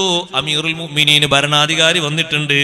ആ സമയത്ത് ബഹുമാനപ്പെട്ട സുഫിയാൻ ബിൻ ഉയൈന റളിയല്ലാഹു അൻഹു പെട്ടെന്ന് പുറത്തു വന്ന് നോക്കുമ്പോ ഹാറൂൻ റഷീദ് ഉണ്ട് വീടിന്റെ പുറത്ത്. എന്തിനാണ് നിങ്ങൾ ഇങ്ങോട്ട് വന്ന ഒരാളെ വിട്ടാ പോരെ, ഞാൻ അങ്ങോട്ട് വരുമല്ലോ. അതെ, ഞാൻ നിങ്ങൾക്ക് ഒരു സ്വതക്ക തരാൻ വേണ്ടി വന്നതാണ്, നിങ്ങൾ സ്വീകരിച്ചോളൂ എന്ന് പറഞ്ഞു. കുറച്ചു നേരം സംസാരിച്ചിട്ട് ചോദിച്ചു, നിങ്ങളെ ഒന്ന് കാണാനും സംസാരിക്കാനും വേണ്ടി വന്നതാണ്. നിങ്ങൾക്ക് വല്ല കടബാധ്യതയും ഉണ്ടോ? കടമുണ്ട്. അപ്പൊ കൂടെ ഇരിക്കുന്ന രാജാവിന്റെ സഹവാസിയായ അബ്ബാസ് എന്ന് പറയുന്ന സർവന്റിനോട്, സേവകനോട് പറഞ്ഞു, അദ്ദേഹത്തിന്റെ കടം മുഴുവനും വീട്ടിക്കൊടുക്ക്. കടം മുഴുവനും വീട്ടിയിട്ട് പുറത്തിറങ്ങിയപ്പോ രാജാവ് പറഞ്ഞു, ഞാൻ ഉദ്ദേശിക്കുന്നത് ഇങ്ങനത്തെ ആളെയല്ല, എന്നെ ഒന്ന് ഉപദേശിച്ച് നന്നാക്കിയിട്ട് എന്റെ അകവും പുറവും നന്നാക്കുന്ന നല്ലൊരു മഹാനെ എനിക്ക് കിട്ടണം. ഇവിടെ വേറെ ആരെങ്കിലും ഉണ്ടോ? ഫദ്ൽ ബിൻ റബീ റളിയല്ലാഹു അൻഹു പറഞ്ഞു, ബഹുമാനപ്പെട്ട അബ്ദുർ റസാഖ് ബിൻ ഹമ്മാം റളിയല്ലാഹു അൻഹു ഉണ്ട്, വലിയ മഹാനാണ്, ആലിമാണ്. എന്നാ നമുക്ക് അങ്ങോട്ട് പോകാം. അവിടെ എത്തി വാതിൽ മുട്ടി. ആരാന്ന് ചോദിച്ചപ്പോ ഹാറൂൻ റഷീദ് വന്നിട്ടുണ്ട് എന്ന് പറഞ്ഞു. പെട്ടെന്ന് പുറത്തിറങ്ങിയിട്ട് പറഞ്ഞു, രാജാവേ, ഇങ്ങോട്ട് വരേണ്ട ആവശ്യമില്ലല്ലോ, ഒരാളെ വിട്ടാ ഞാൻ അങ്ങോട്ട് വരുമല്ലോ. അതേ, നിന്റെ അടുത്തേക്ക് നമ്മൾ വന്നത് നിങ്ങളിൽ നിന്ന് വല്ലതും കിട്ടാനാണ്, നിങ്ങൾ ഉപദേശം തരുന്നത് സ്വീകരിക്കാനാണ്. കുറച്ചു നേരം സംസാരിച്ചിട്ട് രാജാവ് പോകുമ്പോ ചോദിച്ചു, കടബാധ്യത വല്ലതുമുണ്ടോ? അമീറുൽ മുഅ്മിനീനാണ്, ഇഷ്ടം പോലെ പേഴ്സണലായിട്ട് സ്വത്തുള്ള ആളാണ്. കടമുണ്ടെന്ന് പറഞ്ഞപ്പോ ആ കടം വീട്ടാനുള്ളത് കൊടുക്കാൻ അബ്ബാസ് എന്ന് പറഞ്ഞ സഹായിയോട് പറഞ്ഞു, കടം വീട്ടി കൊടുക്കുന്ന് പറഞ്ഞു. പുറത്തിറങ്ങിയപ്പോ രാജാവ് പറഞ്ഞു, അഗ്നാനി സ്വാഹിബുക ശൈആ, നിങ്ങൾ കൂട്ടുകാരനാക്കി കണ്ടു തന്ന ആളില്ലേ, നമുക്ക് മതിയായ കാര്യങ്ങളൊന്നും ചെയ്തു തന്നിട്ടില്ല, നമുക്ക് ഉപദേശിച്ച് നമ്മളെ നന്നാക്കാൻ പറ്റിയ ആള് വേണം, വേറെ ആരെങ്കിലും ഉണ്ടോ എന്ന് ചോദിക്കണം. അതാ കുറച്ചു കഴിഞ്ഞപ്പോ പറഞ്ഞു, ഫുലൈൽ ബിൻ ഇയാദ് റളിയല്ലാഹു അൻഹു ഉണ്ട്, അങ്ങോട്ട് പോകാം. എല്ലാവരും കൂടി ഫുലൈൽ ബിൻ ഇയാദ് റളിയല്ലാഹു അൻഹുവിന്റെ വീട്ടിലേക്ക് പോയി. മഹാനവറുകള് വീട്ടിന്റെ ഉള്ളിലുണ്ട്. പോയി നോക്കുമ്പോ നിസ്കരിക്കുകയാണ്. രാത്രി സമയമാണ്, നിസ്കരിക്കുകയാണ്. യത്ലൂ ആയത്തൻ മിനൽ ഖുർആനി യുറദ്ദിദുഹാ, ഒരായത്ത് ആവർത്തിച്ച് ആവർത്തിച്ച് ആവർത്തിച്ച് ഓതി നിസ്കരിക്കുന്നു. പുറത്തേക്ക് ഓത്ത് കേൾക്കുന്നുണ്ട്. സുബ്ഹാനല്ലാഹ്, ഒരായത്ത് ഇത്രത്തോളം ആവർത്തിക്കുന്നത് ആയത്തിന്റെ ആന്തരികാർത്ഥങ്ങൾ മുഴുവനും ചിന്തിച്ച് ആയത്ത് എത്ര ഓതിയാലും മടുപ്പ് വരാത്ത ഒരു ശൈലിയാണ്. ആ ശൈലിയാണ് ഫുലൈൽ ബിൻ ഇയാദ് റളിയല്ലാഹു അൻഹു സ്വീകരിച്ചത്. നിസ്കാരം കഴിഞ്ഞു എന്ന് കണ്ടപ്പോ രാജാവ് പറഞ്ഞു, ഒന്ന് വാതിൽ മുട്ടിയപ്പോ ആരാന്ന് ചോദിച്ചു. അമീറുൽ മുഅ്മിനീൻ പുറത്ത് വന്നിട്ടുണ്ട് എന്ന് പുറത്തുനിന്ന് അബ്ബാസ് എന്ന് പറയുന്ന ഹാറൂൻ റഷീദിന്റെ കൂടെയുള്ള പരിചാരകൻ പറഞ്ഞു. ഫുലൈൽ ബിൻ ഇയാദ് തങ്ങളുടെ ചോദ്യം, അമീറുൽ മുഅ്മിനീൻ ഇവിടെ എന്താ കാര്യം? ഭരണാധികാരിക്ക് ഇവിടെ എന്താ കാര്യം? അയാൾക്ക് ഭരിച്ചാ പോരെ, എന്റെ വീട്ടിലേക്ക് എന്തിനാ വന്നത്? സുബ്ഹാനല്ലാഹ്, നിങ്ങൾക്ക് ഭരണാധികാരി അനുസരിക്കേണ്ടതില്ലേ? ആ സമയത്ത് മഹാനവറുകൾ പറഞ്ഞു, ഫുലൈൽ ബിൻ ഇയാദ് റളിയല്ലാഹു അൻഹു പറഞ്ഞു, നബി സല്ലല്ലാഹു അലൈഹി വസല്ലം നിങ്ങൾ റിപ്പോർട്ട് ചെയ്തൊരു ഹദീസ് ഉണ്ട്, തങ്ങളിൽ നിന്ന് റിപ്പോർട്ട് ചെയ്യപ്പെട്ട ഒരു ഹദീസ് ഉണ്ട്, ലൈസ ലിൽ മുഅ്മിനി അൻ യുദില്ല നഫ്സഹു, ഒരു ഭരണാധികാരിയുടെ കയ്യിൽ ദുന്യാവാണുള്ളത്. അയാളെ കീഴിൽ പോയിട്ട് അടിയറ വെക്കേണ്ട ഒരാവശ്യം ഒരു മുഅ്മിനിനില്ല.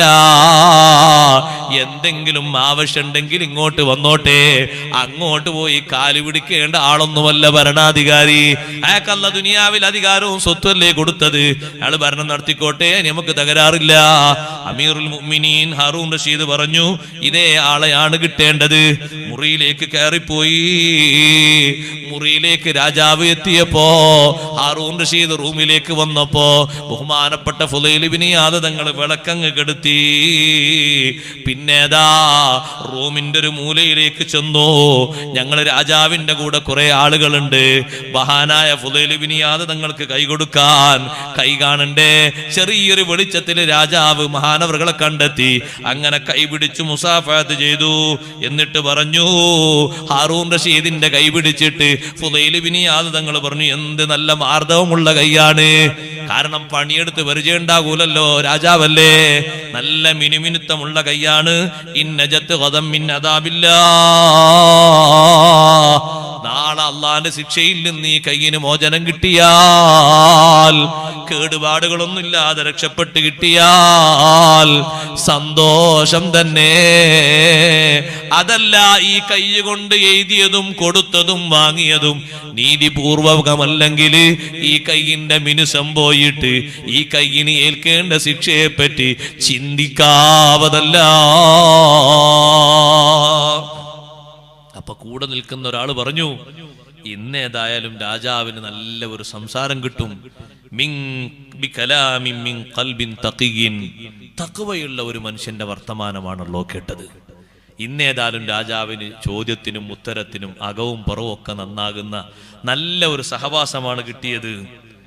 രാജാവ് മഹാനവറുകളോട് പറഞ്ഞു, ഖുദ് ലിമാ ജിഇനാക ലഹു റഹിമക്കല്ലാഹ്, നമ്മൾ നിങ്ങൾക്ക് കൊണ്ടുവന്നത് നിങ്ങൾ സ്വീകരിക്കണം എന്ന് പറഞ്ഞു. ആ സമയത്ത് ഫുളൈൽ ഇബ്നു ഇയാദ് തങ്ങൾ പറഞ്ഞു, ഒരു കാര്യം നിങ്ങൾക്ക് കേൾക്കണോ? ഉമർ ബിൻ അബ്ദുൽ അസീസ് റളിയല്ലാഹു അൻഹു രാജ്യം ഭരിച്ചപ്പോ സാലിം ബിൻ അബ്ദുല്ലാഹി റളിയല്ലാഹു അൻഹുവിനെയും മുഹമ്മദ് ബിൻ കഅബ് റളിയല്ലാഹു അൻഹുവിനെയും റജാ ബിൻ ഹൈവ റളിയല്ലാഹു അൻഹുവിനെയും വിളിച്ചിട്ട് മഹാനവറുകൾ പറഞ്ഞ എന്താണെന്നറിയോ? ഉമർ ബിൻ അബ്ദുൽ അസീസ് തങ്ങൾ ആദ്യ ദിവസം പറഞ്ഞത്, നിങ്ങൾ ആരെങ്കിലും ഈ ഭരണം ഒന്ന് ഏറ്റെടുക്കുമോ? വലിയൊരു പരീക്ഷണമാണല്ലോ എനിക്ക് തന്നത്. നിങ്ങൾ എല്ലാവരും കൂടി, ജനങ്ങളൊക്കെ കൂടിയിട്ട് എന്നെ ഭരണാധികാരിയാക്കിയില്ലേ, ഞാൻ എന്ത് ചെയ്യണമെന്ന് നിങ്ങൾ പറഞ്ഞു തരൂ. ഈ ഖിലാഫത്ത് എനിക്കൊരു പരീക്ഷണമായിട്ടാണ് തോന്നുന്നത്. എന്നിട്ട് പറയുന്നു, ഫുളൈൽ ഇബ്നു ഇയാദ് നിങ്ങൾ ഹാറൂൻ റഷീദിനോട് പറയുന്നു, നിങ്ങളെക്കാളും വലിയ പണ്ഡിതനായ ഉമർ ബിൻ അബ്ദുൽ അസീസ് തങ്ങൾ കിട്ടിയ ഭരണത്തെ പറ്റി അനുഗ്രഹമായിട്ടല്ല കണ്ടത്, പരീക്ഷണമായിട്ടാണ്. നിങ്ങളിത് സുഖമായി കാണുന്നുവോ? നിങ്ങൾക്കിത് സന്തോഷമായി തോന്നുന്നുണ്ടോ? എന്നിട്ട് ഉപദേശം കൊടുക്കുന്നു, ഇന്നി അഖാഫു അലൈക അശദ്ദൽ ഖൗഫി യൗമ തസില്ലു ഫീഹിൽ അഖ്ദാം, കാലുകളൊക്കെ ഇടറിപ്പോകുന്ന ഒരു ദിവസമുണ്ട്, അന്ന് ഞാൻ നിങ്ങളെപ്പറ്റി വല്ലാതെ പേടിച്ചു പോകുന്നു. നിങ്ങളെ സഹായിക്കാനെന്ന് ആരെങ്കിലും ഉണ്ടാകുമോ? ഭരണത്തിൽ നിങ്ങൾ അനീതി ചെയ്തിട്ടുണ്ടെങ്കിൽ രാജാവേ, കാലടറി തായോട്ട് വീണുപോകൂലേ? ഈ ഉപദേശം കേട്ടിട്ട് ഹാറൂൻ റഷീദ് കരഞ്ഞുപോയി. കരഞ്ഞ് അവസാനം ബോധം കെട്ട് വീണുപോയി. കൂടെ നിൽക്കുന്ന ആള് ഫുളൈൽ ഇബ്നു ഇയാദ് തങ്ങളോട് പറയുന്നു, ഒന്ന് രാജാവിനോട് മയത്തോടെ സംസാരിക്കണേ. നമുക്കും തോന്നൂലേ അയാൾ രാജാവല്ലേ, അയാൾ അങ്ങനെ ആഖിറം പറഞ്ഞ് പേടിപ്പിക്കാൻ പറ്റോ? അപ്പുറത്തൊരു ചോദ്യം ഉണ്ട്, അയാൾ മുസ്ലിമല്ലേ? മുസ്ലിമിന് ആഖിറത്തിൽ വിശ്വാസം വേണ്ടേ? ദുനിയാവിന്റെ സുഖവും ഭരണവും മാത്രം കണ്ണും നട്ടിരുന്നാ മതിയോ? എന്തും ചെയ്യാൻ പറ്റുമോ സഹോദരങ്ങളെ? ഭരണം കിട്ടിയെന്ന് കരുതിയാൽ ഒരു വാർഡ് മെമ്പർ ആണെങ്കിൽ പോലും, ഒരു പഞ്ചായത്ത് മെമ്പർ ആണെങ്കിൽ പോലും, ഒരു നാട്ടിലെ ഉന്നതമായ സ്ഥാനം വഹിക്കുന്ന ആളാണെങ്കിൽ പോലും അള്ളാഹ് പൊരുത്തപ്പെടാത്ത ഒരു മേഖലയിലും കൊടുക്കരുത്, വാങ്ങരുത്. അള്ളാഹിന്റെ അടുത്ത് ആഖിറത്തിൽ ഞാൻ ഏൽക്കുന്ന സ്ഥാനത്തെ പറ്റി ഒരു ചോദ്യമുണ്ട് എന്ന ചിന്തയും ബോധവും എല്ലാവർക്കും വേണ്ടതാ. ഒരാളും അതിൽ നിന്ന് ഒഴിവാകൂല. കൂടെ നിൽക്കുന്ന ഒരാൾ മയം കാണിക്കാൻ വേണ്ടി പറഞ്ഞപ്പോ നിങ്ങൾ അയാളെ ഉപദേശിച്ചു കൊല്ലുകയാണോ എന്ന് കൂടെയുള്ള ഒരാൾ ചോദിച്ചു. ആ സമയത്ത് ഫുളൈൽ ബിൻ ഇയാദ് റളിയല്ലാഹു അൻഹു ചോദിക്കുന്നു, മനുഷ്യ, അയാളെ ആഖിറത്തിൽ നിങ്ങൾക്ക് രക്ഷപ്പെടുത്താൻ പറ്റുമോ? ഉപദേശം കേൾക്കാനല്ലേ നിങ്ങൾ അയാളെ ഇങ്ങോട്ട് കൊണ്ടുവന്നത്? ഞാൻ ആഖിറത്തെ വിഷയം പറഞ്ഞു ഉപദേശിച്ചതല്ലേ? ബോധം തെളിഞ്ഞ ഉടനെ ഹാറൂൻ റഷീദ് പറയുന്നത്, സിദിനി, എനിക്ക് ഈ ഉപദേശം പോരാ, ഇനിയും തരുമോ? റഹിമക്കല്ലാ, ഇന്ന് രാത്രി എനിക്ക് സഹവാസത്തിന് കിട്ടിയത് ഏറ്റവും നല്ലൊരു കൂട്ടുകാരനാണ്. അല്ലാഹ് നിങ്ങൾക്ക് ബർക്കത്ത് ചെയ്യട്ടെ. അമീറുൽ മുഅ്മിനീൻ എന്ന് വിളിച്ചിട്ട് രാജാവിനോട് പറഞ്ഞു, ഫുളൈൽ ബിൻ ഇയാദ് തങ്ങൾ ഉമർ ബിൻ അബ്ദുൽ അസീസ് തങ്ങൾക്ക് ഒരു ഭരണാധികാരികളിൽപ്പെട്ട തന്റെ കീഴിലുള്ള ഉദ്യോഗസ്ഥന്മാരിൽപ്പെട്ട ഒരു ഉദ്യോഗസ്ഥനെ പറ്റി പരാതി കിട്ടിയപ്പോ ഉമർ ബിൻ അബ്ദുൽ അസീസ് തങ്ങൾ ആ കൂട്ടുകാരന്, ആ ഗവർണർക്ക് എഴുതിയ കത്ത് കാണണോ നിങ്ങൾക്ക്? യാ അഖീ ഉദക്കിറുക തൂല സഹലി അഹ്ലിന്നാരി ഫിന്നാർ. ഇവിടെ നിങ്ങൾ ദുനിയാവിൽ ഭരണം കിട്ടിയിട്ട് നിങ്ങളും നിങ്ങളുടെ കുടുംബവും സുഖിച്ച് ജീവിച്ചിട്ട് പ്രജകൾക്ക് വേണ്ട അധികാരങ്ങളും അവകാശങ്ങളും കൊടുക്കാതിരിക്കുമ്പോ നരകക്കാര് കാലകാലം നരകത്തിൽ ഉറക്കൊഴിയുന്നവരാണ്. ഒരു സെക്കൻഡ് ഉറങ്ങാൻ പറ്റൂല കേട്ടോ. അത് നന്നായി ഓർക്കണേ. ഉമർ ബിൻ അബ്ദുൽ അസീസ് തങ്ങൾ തന്റെ കീഴിലുള്ള ഉദ്യോഗസ്ഥൻ അനീതിയായി പ്രവർത്തിച്ചു എന്ന് ജനങ്ങൾ പരാതി പറഞ്ഞപ്പോ എഴുതിയ കത്താകുന്നു. അതുകൊണ്ട് അള്ളാന്റെ അദാബിൽ നിന്ന് നിങ്ങൾ രക്ഷപ്പെട്ടു പോകണം. എനിക്ക് അവസാനം പറയാനുള്ളത് ഇതാണ് എന്ന് ഉമർ ബിൻ അബ്ദുൽ അസീസ് തങ്ങൾ ആ കത്തിൽ എഴുതിയിട്ടുണ്ട്. ആ കത്ത് വായിച്ച ഉടനെ തന്നെ ഗവർണർ അതാ തന്റെ അധികാരങ്ങളൊക്കെ കൈയൊഴിഞ്ഞ് ഉമർ ബിൻ അബ്ദുൽ അസീസ് തങ്ങളുടെ അടുത്തേക്ക് വന്നു. എന്നിട്ട് ചോദിച്ചു, എന്തേ നീ വന്നത്? ഒന്നുമല്ല, എന്റെ ഖൽബ് മുഴുവനും മാറിപ്പോയി. നിങ്ങളെ എഴുത്ത് കിട്ടിയപ്പോ ഞാൻ അധികാരത്തിൽ നിന്ന് ഒഴിഞ്ഞു. ഇനി മരിക്കുന്നത് വരെ എനിക്ക് അധികാരം വേണ്ട. നരകക്കാർക്ക് തീയതി നിശ്ചയിക്കാത്ത ഉറക്കൊഴിക്കുന്ന രാവുകളെ പറ്റി നിങ്ങൾ ആ കത്തിൽ എഴുതിയില്ലേ ഉമർ അബ്ദുൽ അസീസ് തങ്ങളെ? ആ ഒരൊറ്റ വരി കണ്ടപ്പോ എന്റെ ഭരണസാരിത്യത്തിൽ നിന്നുള്ള സുഖങ്ങളൊന്നും വേണ്ട, എനിക്ക് പുതിയ ചുമതലകളൊന്നും വേണ്ട, എല്ലാം ഞാൻ ഒഴിവാക്കി കൊടുത്ത് അർഹതയുള്ള ആളുകൾ എടുത്തോട്ടെ എന്ന് കരുതിയിട്ട് ഒഴിഞ്ഞു പോന്നതാ. ഇതങ്ങ് കേട്ടപ്പോ ഹാറൂൻ റഷീദ് വീണ്ടും കരഞ്ഞു. എന്നിട്ട് പറഞ്ഞു, സിദിനി റഹിമക്കല്ലാ, ഇനിയും ഉപദേശം തരുമോ? അല്ലാഹ് നിങ്ങൾക്ക് ബർക്കത്ത് ചെയ്യട്ടെ.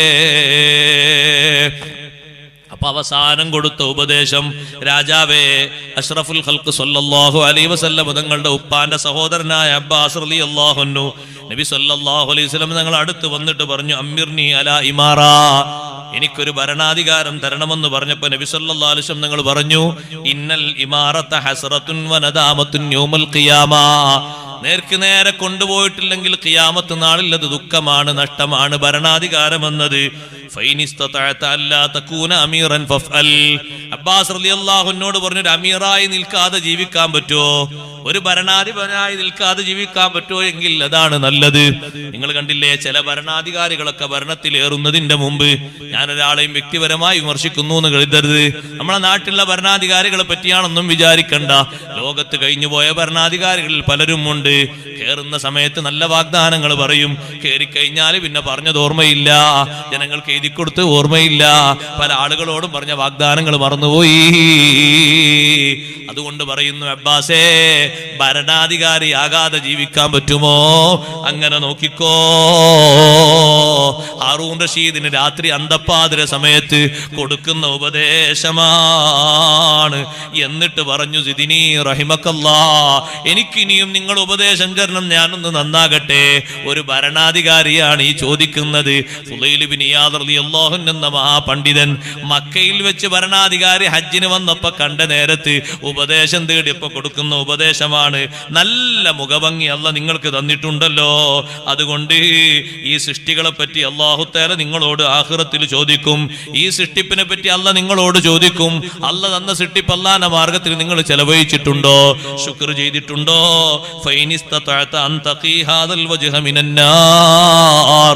ഈ മുഖം നരകത്തിൽ നിന്ന് രക്ഷപ്പെടുത്താൻ നിങ്ങൾക്ക് കഴിയുമോ? എന്നാ നാളെ നേരം വെളുക്കുമ്പോ വൈകുന്നേരമാകുമ്പോ വഫീ ഖൽബിക ഗിശ്ശുൽ ലിഅഹദിൻ മിൻ റഈയതിക, നിങ്ങളെ പ്രജകളിൽ നിന്ന് ആരോടെങ്കിലും ഒരാളോട് വെറുപ്പുണ്ടോ, വിദ്വേഷമുണ്ടോ? നരകത്തിൽ പോകേണ്ടി വരും രാജാവേ. നല്ല മുഖം നരകത്തിൽ കൊണ്ടുപോയി കടക്കേണ്ടി വരും, സ്വർഗത്തിലെത്താൻ പറ്റൂല. നിങ്ങളുടെ പ്രജകളിൽ ഒരാളോടും വെറുപ്പ് പാടില്ല, ഒരാളോടും വ്യത്യസ്ത വീക്ഷണം പാടില്ല. പ്രജകൾ എന്ന കണക്കിൽ എല്ലാവർക്കും ഒരേ നീതിയാകണം, എല്ലാവർക്കും ഒരേ ധർമ്മമാകണം. ഹാറൂൻ റഷീദ് കരഞ്ഞിട്ട് അവസാനം പോകുന്ന നേരത്ത് ചോദിക്കുന്നു, കടം വല്ലതുമുണ്ടോ? ഇതുവരെ 3 പണ്ഡിതന്മാരും കടണ്ട് എന്നല്ലേ പറഞ്ഞത്. ഫുലൈൽ ബിൻ ഇയാദ് തങ്ങൾ പറയുന്നു, എനിക്കൊരു കടമുണ്ട്, നിങ്ങൾക്ക് വീട്ടാൻ കഴിയോ? എന്താ കടം എന്ന് വെച്ചു. നാളെ അല്ലാഹു തആല എന്നെ ഹിസാബ് എടുക്കുമോ ഇല്ലേ എന്നുള്ള വിഷയത്തിൽ പേടിച്ച് ചിന്തിച്ച് നിൽക്കുക. ഞാൻ ആ കടം വീട്ടിത്തരാൻ കഴിയോ? അള്ളാന്റെ ഹിസാബിനെ പറ്റി ആലോചിച്ചാണ് ഞാൻ രാത്രിയൊക്കെ ഉറക്കമൊഴിച്ച് ചിന്തിച്ചിരിക്കുന്നത്. എനിക്ക് ദുനിയാവിൽ വിചാരണ നടന്നിട്ടില്ലല്ലോ. വിചാരണ എന്ന് പിന്നെ വരാനിരിക്കുന്ന ഒരു കടമല്ലേ. നന്നായി എന്നെ പരിശോധന നടത്തിയാൽ ഞാൻ കുടുങ്ങിയില്ലേ? എന്തെല്ലാം തെളിവ് ഞാൻ അള്ളാഹുവിന്റെ അടുക്കൽ പറയണമെന്ന് ഞാൻ ചിന്തിക്കുകയാണ്. ആ ഒരു കടബാധ്യതയെ പറ്റി നിങ്ങൾ എനിക്ക് സന്തോഷം തരുമോ? എന്റെ റബ്ബ് എന്നോട് കൽപ്പിച്ച കാര്യങ്ങൾ ഞാൻ ചെയ്തിട്ടുണ്ടോ ഇല്ലേ എന്ന വിഷയത്തെപ്പറ്റി ഞാൻ വല്ലാത്ത ബേജാറിലാണ്. ഇതാ 1000 ദീനാർ പിടിച്ചോളൂ, രാജാവ് പറയാണ്. എന്നിട്ട് നിങ്ങളെ കുടുംബങ്ങൾക്ക് ചെലവാക്കിക്കോളൂ, നിങ്ങളെ ഇബാദത്തിന് ശക്തി നേടിക്കോളൂ. ഫുലൈൽ ബിൻ ഇയാദ് തങ്ങൾ പറയുന്നു, സുബ്ഹാനല്ലാഹ്, അന അദുല്ലുക അലാ ത്വരീഖിൻ നജാ, ആഖിറത്തിൽ രക്ഷപ്പെടാനുള്ള മാർഗങ്ങൾ ഓരോന്ന് എണ്ണി ഞാൻ നിങ്ങളെ പഠിപ്പിക്കുമ്പോ നിങ്ങൾ എനിക്ക് 1000 ദീനാർ തന്നിട്ട് പ്രത്യുപകാരം തരുകയാണോ? അല്ലാഹ് നിങ്ങൾക്ക് സലാമത്ത് നൽകട്ടെ, നല്ലതിന് തൗഫീഖ് നൽകട്ടെ. നിങ്ങൾ പോയിക്കോളൂ, നിങ്ങൾ 1000 ദീനാർ വേണ്ട. രാജാവ് അവിടെ നിന്ന് പുറത്തിറങ്ങുന്ന സമയത്ത്, വാതിൽക്കലെത്തിയ സമയത്ത് ഹാറൂൻ റഷീദ് പറയാണ്, അബ്ബാസേ, കൂടെയുള്ള പരിചാരകനോട് പറയാണ്, ഇതുപോലത്തെ മനുഷ്യന്മാരെയാണ് എനിക്ക് കാണിച്ചു തരേണ്ടത്. നല്ല തഖ്വയുള്ള മനുഷ്യനാണ്. ഇതുപോലത്തെ ആൾക്കാരത്ത് നമുക്ക് ഇനിയും വരണം. എന്റെ ഖൽബ് എത്രയോ നന്നായി പോയി, എന്റെ ചിന്ത മാറിപ്പോയി, എന്റെ ഭരണത്തിലെ പല നീക്കുപോക്കുകളും എനിക്ക് വീഴ്ചയായി തോന്നിപ്പോയി. ഒരൊറ്റ രാത്രിയിലെ കുറഞ്ഞ നേരത്തെ ഉപദേശം കൊണ്ട് മനസ്സ് പലതും മാറിപ്പോയി. ഇനിയും മക്കയിൽ വരുമ്പോ ഈ മഹാനുഭാവനെ എനിക്ക് കാണിച്ചു തരണേ. രാജാക്കന്മാര് പോലും കൂട്ടുപിടിച്ചത്, നന്നാകാനുള്ള ഉപദേശം സ്വീകരിച്ചത്, ആഖിറം ലക്ഷ്യം കൊണ്ട് ജീവിക്കുന്ന മഹാന്മാരുടെ കൂടെയാ. അതുകൊണ്ട് മുഅ്മിനീങ്ങളെ, മുത്തഖീങ്ങളെ അവിടെ പിരിയാതിരിക്കൂ, മുത്തഖീങ്ങളെ അവിടെ എതിരാളിയാകാതിരിക്കൂ. മുത്തഖീങ്ങളെ കൂട്ടുപിടിക്കണം, അവരോടൊപ്പം സഹവാസം പുലർത്തണം. അങ്ങനെ മുത്തഖീങ്ങളിൽ ഒരാൾ നമ്മുടെ കൂടെ നിന്ന് ജീവിച്ച് അയാൾക്ക് നമ്മളും നമുക്ക് അയാളും വഴികാട്ടികളായി നല്ല നിലക്ക് 2 കൂട്ടുകാർ ജീവിച്ചു പോയാൽ അള്ളാന്റെ മാർഗത്തിൽ അവർ ഇഷ്ടപ്പെട്ടു. അല്ലാഹു തആല പൊരുത്തപ്പെടാത്ത മാർഗത്തിൽ ഭിന്നിച്ചു കഴിഞ്ഞു. എന്നിട്ട് അവർ ഒരുമിച്ച് ജീവിച്ചു. അവർ അർശിന്റെ തണലാണെന്ന് സയ്യിദുനാ റസൂലുള്ളാഹി സ്വല്ലല്ലാഹു അലൈഹി വസല്ലം പറഞ്ഞ ഒരു കൂട്ടുകെട്ടില്ലേ, അതാണ് പെങ്ങന്മാരെ നമ്മിൽ വേണ്ടത്, അതാണ് സഹോദരങ്ങളെ നമ്മിൽ വേണ്ടത്. അല്ലാഹു നമ്മെ അതിന് സഹായിക്കുമാറാകട്ടെ. അത്തരത്തിൽ നല്ല സഹവാസം ജീവിച്ചിരിക്കുന്നവരോടും മരണപ്പെട്ട മഹാന്മാരോടും പുലർത്തിയിട്ട് ദുനിയാവും ആഖിറവും അല്ലാഹു നമുക്ക് സലാമത്താക്കി തരട്ടെ. ഞാൻ അവസാനിപ്പിക്കുന്നു.